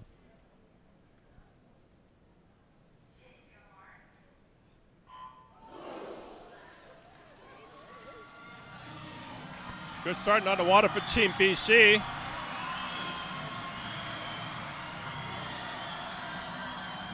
I think Ronan is about to beat his best time by about 4 seconds. The pressure of these provincial relays seems to just get these kids to find a whole other gear. But it's going to be Team BC. It's going to be Jacob Reichert in for the lead here after the first lap. Team BC with 31.46. Ronan with 32.40. Team Saskatchewan 34.21. Right now, Manitoba with about a 1.8 second lead over Team Saskatchewan. Team BC is falling back a little bit here in the breaststroke. Miguel Corno in the water for Manitoba. It's Daniel Fang, the provincial record holder in the 200-meter breaststroke for Team Saskatchewan, but he's not catching this sprint breaststroke of Miguel Corno here from the Manitoba team. In for the finish, we got the butterflies in the water. Dimitri Hura from Manitoba up against Diego Castellanos from Team Saskatchewan. Sorry, Trick Hansen from Team Saskatchewan and Diego Castellanos from Team BC. Looks to be a dead tie here between BC and Manitoba, and Saskatchewan trying to make up some ground.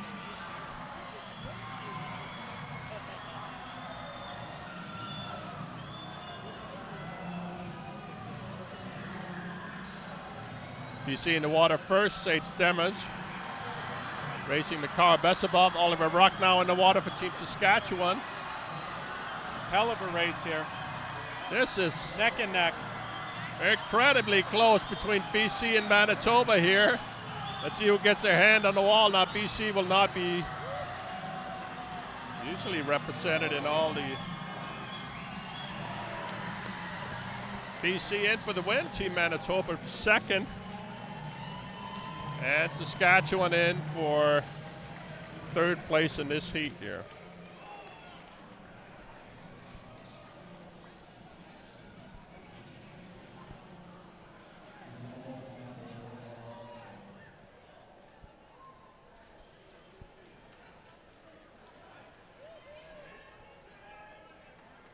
I'm not sure how we're scoring this. I think it's just bragging rights and excitement and hopefully good sportsmanship from these young men and women. I know the times don't matter.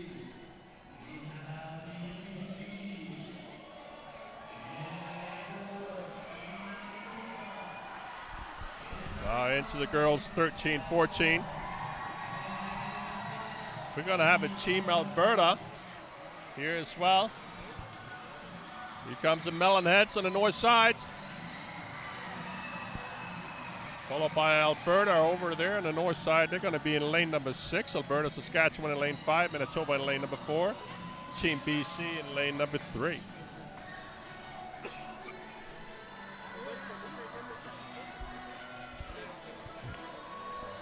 Breaststroke and freestylers heading back the other way after doing their high fives and back slapping.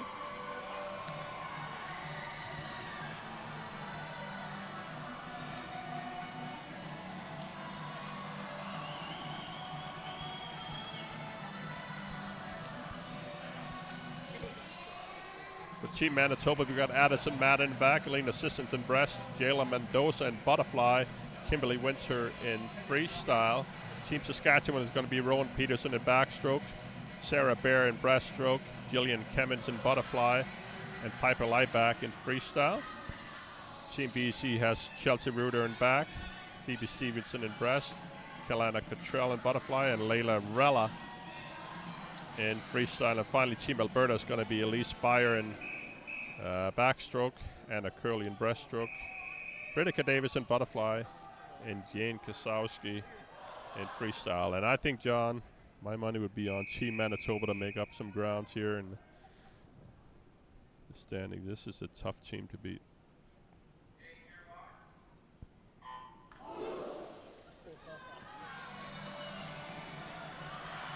Definitely interested in seeing what Addison Madden can do here.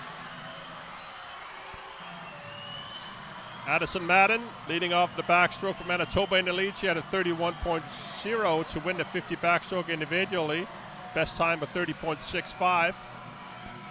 Rowan Peterson trying to keep Team Saskatchewan in the hunt here. Addison Madden touching in 30.5 now, new best time, 0.4 of a second faster than she did individually in the 50 meter. So she was fired up. Got Elena Sissons in the water now for Team Manitoba. Anna Curley, we talked about her from Alberta in the water, but it's Sarah Bear now for Saskatchewan making up ground. She made up about almost 2 seconds here. Jayla Mendoza is ready in the butterfly for Manitoba. With Jillian Kimmins for Team Saskatchewan, and it looks to be a dead tie as we're nearing the halfway point of the third length here in butterfly. It's going to come down to the freestylers.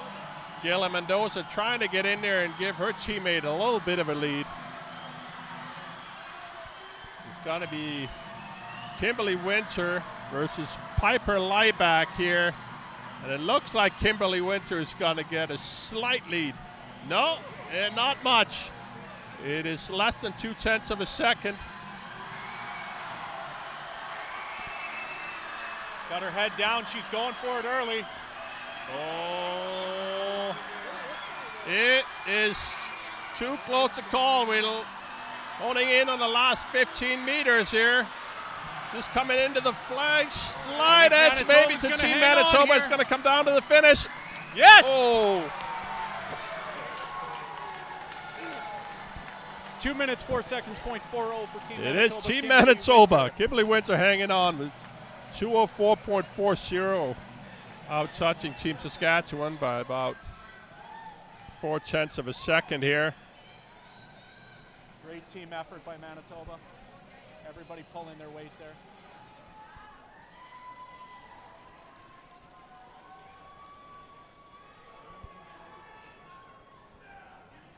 So far, in all, Saskatchewan won the first one. BC won the second, really. Yep. And now Toba winning the third one here. So I think we got a three-way tie here.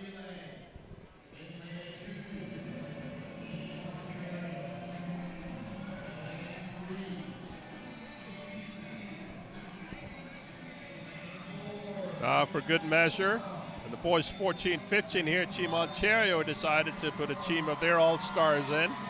Got Cedric Paris from the backstroke, Liam Sereno, breaststroke for Ontario, Jacob Fowler in butterfly, and Josh Benson in freestyle. Team BC is going to have Luke Nell, Gabriel Ungeboyer, Finny Lowe Peters, and Playton Marfenko. Team Toba is Jalen Lee, Wilhelm Vandenhever, Luke Stibbert, Christopher Nesbitt. Team Saskatchewan's got Aiden Lynx, Paula Recca, Noah Finley, and Jackson Story. Team Alberta is going to be Braden Davis, Adrian Mellish, Jaden Tentbrink, and Luca Mellish. Got a couple of brothers in here for Team Alberta.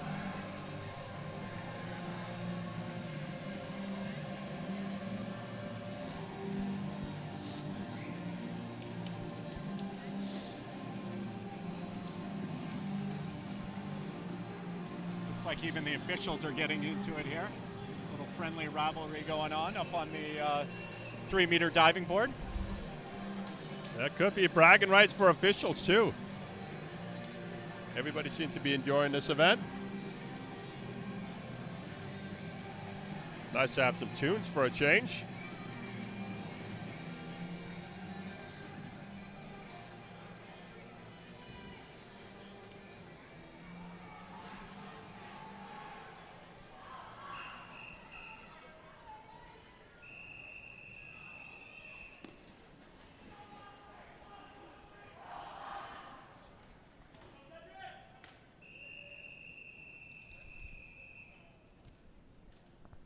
Heat 4 of 6, the able-bodied provincial relays. Great to see 5 provinces represented here.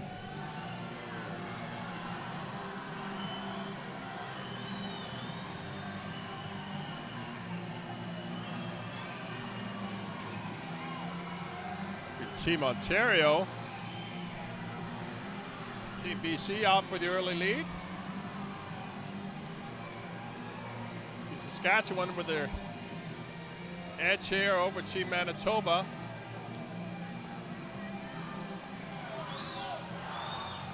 Saskatchewan now about Cole Horek in the water. Wilhelm Vandenhever for Manitoba.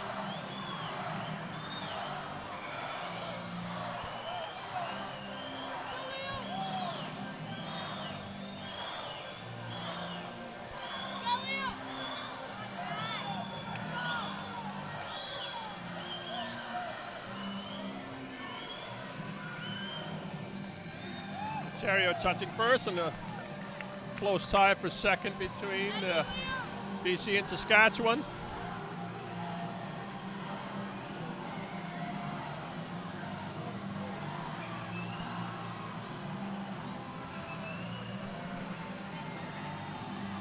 Jacob Fowler doing a butterfly for Ontario. Got them in a solid lead going into the freestyle leg here. BC's next, followed by Saskatchewan, Alberta, finally Manitoba.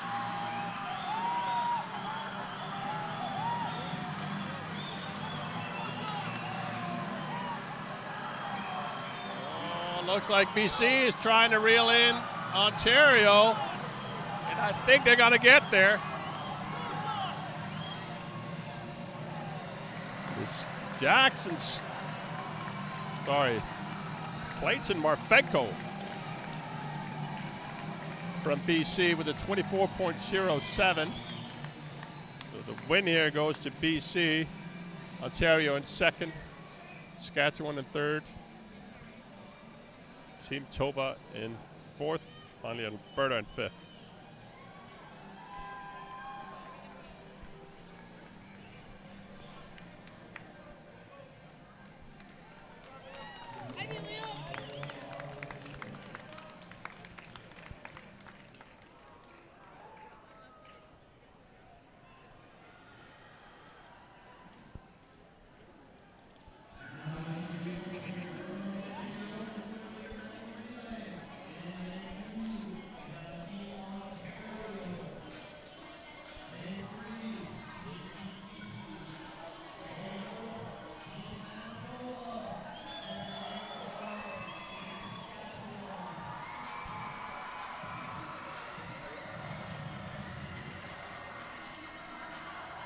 Now the girls 15 and over, 200-meter medley provincial relay.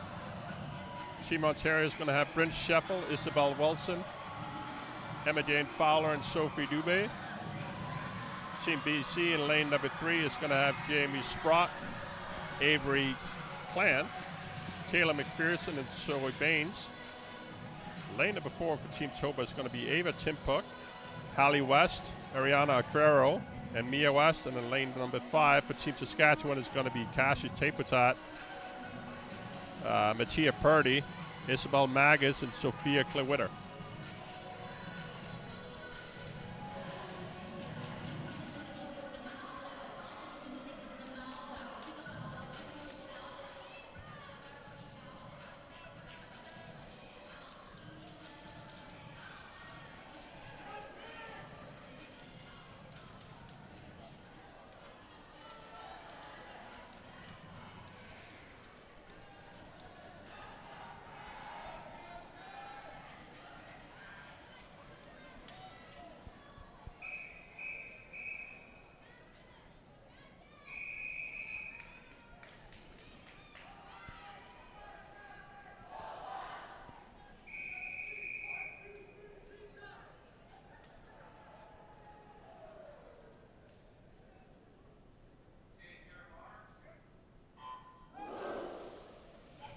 Backstrokers are in the water. Ava Timpuk of Team Manitoba going about 12, 13 meters underwater. Coming up with a slight lead, but Cassius Tapertad from Team Saskatchewan is making up ground here as we swim. Looks like Cassius is getting into a slight lead from my point of view here, but it is going to be very close. We're going into the breaststroke leg now. Yeah, got 5/100ths of a second separating the two. Matea Purdy in the water for Saskatchewan, Hallie West in the water for Manitoba. Isabel Wilson out in lane number 2 in the water for Ontario, and Avery Clan for BC. It is Hallie West taking Manitoba into the lead here.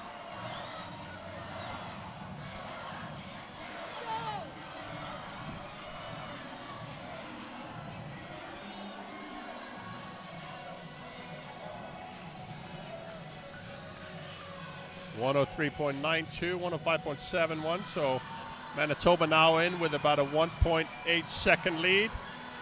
It's going to be hard for Team Saskatchewan to close that gap here with Ariana Okuro in butterfly and Mia West in freestyle. Isabel Magus is trying to make up ground for Team Saskatchewan.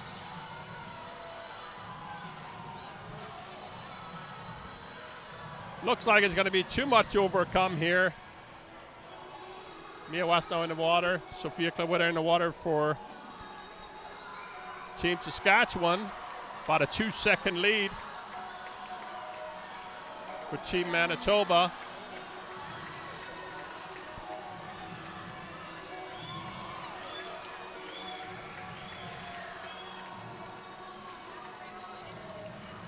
And Team Manitoba, 158.07, 25.34 split for Mia West. There's Sophia Klawita with a 26.93 split for Team Saskatchewan, a 201.71. Third place is going to be Ontario. And in fourth place it is BC.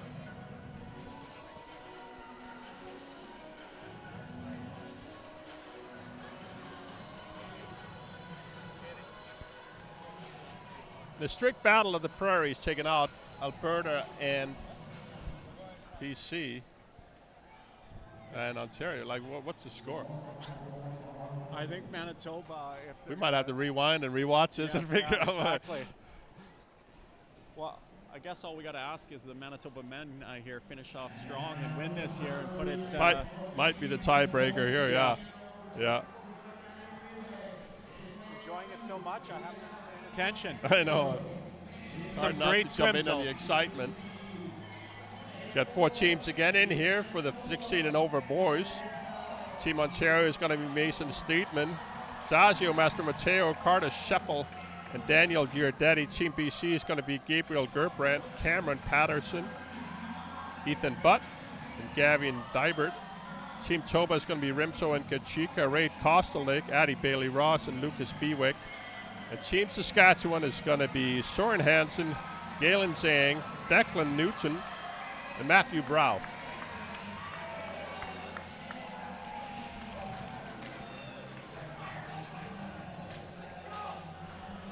Team Ontario fired up.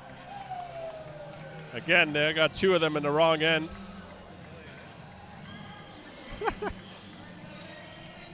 Too busy giving each other high fives. Yeah. Hopefully they get down there in time for the race. Too busy. Something in the water out there in Ontario. Something in the water. Just kidding, of course. Having some fun here, a little provincial battle. Who's going to be leading off for Manitoba here? Is that Rimso and Kachika? That is Rimso and Kachika in the backstroke. Boys taking their time getting down to the end. Not wasting any undue energy.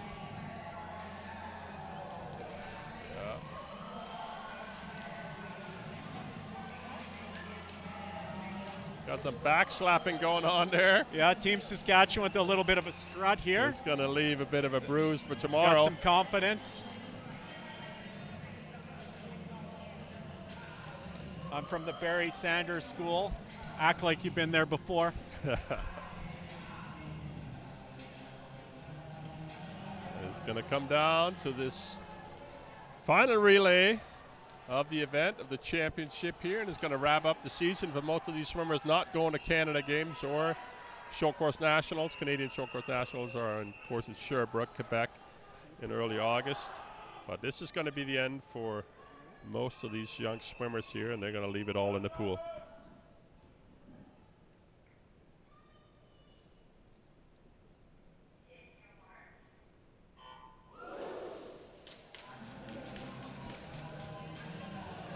Four across as they come up out of the water. Rimso pushing the limit, coming up right at the 15-meter mark. Looks to be pretty much a dead heat here between all four provinces. Maybe Saskatchewan with a slight edge. Incredible stroke rate going on there for Soren Hansen in lane number 5. Rimso trying to stay close. And we are into the breaststroke. All four teams within about 0.3 of a second. Ray Kostelnik in the water. He's a varsity swimmer out of Manitoba against Galen Singh from Saskatchewan.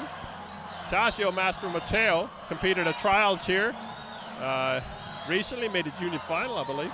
He's on lane number 2, and then finally BC in the water in lane number 3, trailing a bit here. But it's Ray Kostelnik who's got Manitoba in the lead here to trail up the breaststroke, and now we got Addy Bailey Ross, the winner of the 50-meter butterfly in the water. He's going to try to put a gap between himself and the Saskatchewan swimmer Declan Newton here. Ontario Carter Sheffield also looking strong out in lane number 2. I'm going to watch this split here for Addy Bailey Ross. Oh, a little bit of a long finish with 25.57 in butterfly. About a second faster than the Saskatchewan swimmer. We've got Lucas Bewick in the water. But this is not over yet. Look at Matthew Rao from Saskatchewan. Bewick. He's going to try to reel him in. Incredible stroke rate going on here, but he's going to be tough to catch, Matthew. Bewick here in for the win, and it's got to be Team Toba who take the final relay. 146.42. The time of 146.42. 13/100ths of a second ahead of Ontario. Daniel Giardetti finishing up for Ontario in 146.45. Team Saskatchewan closing incredibly strong with a split of 23.76 on the anchor leg for a time of 147.91. Just had a bit too much ground to make up, but sure wasn't for lack of effort for Team Saskatchewan. That wraps it up here. Final event. I don't know where we ended up. I don't know if anyone cares. We had a good time. And I think we'll see each other again. Next championship should usually be in March. I believe it'll be a short course event. I'm not sure if that'll be here in Winnipeg. They tend to alternate. We'll do one event in Saskatchewan in March and then Winnipeg in July, and then they flip-flop the following year and tend to come here to Winnipeg in March and then go back to Regina or Saskatoon traditionally for the summer event. I don't think the schedule for next year has been made public yet, but we'll should see that soon. Yeah, if I had to guess, I'd say Winnipeg in March, followed by Saskatoon in July. Yeah, that's likely. New pool coming on in Regina, so I'm not sure when that construction is beginning. The old girl there in the barn and in Regina needs a little bit of help. We got some construction coming on here in Manitoba as well in the near future. The Pan Am pool is going to be having some construction in a few years. Right now, the Bison University pool is under construction. The Seals home pool at St. James Civic Center is closed for repairs. So pool time is going to be tough to come by here for next season in Manitoba, and they're going to have to get creative with sharing some space and some combined training. But that wraps it up here tonight, and thank you for tuning in, and I hope you had a good time. And we will catch you next time. Thank you, John. Good night.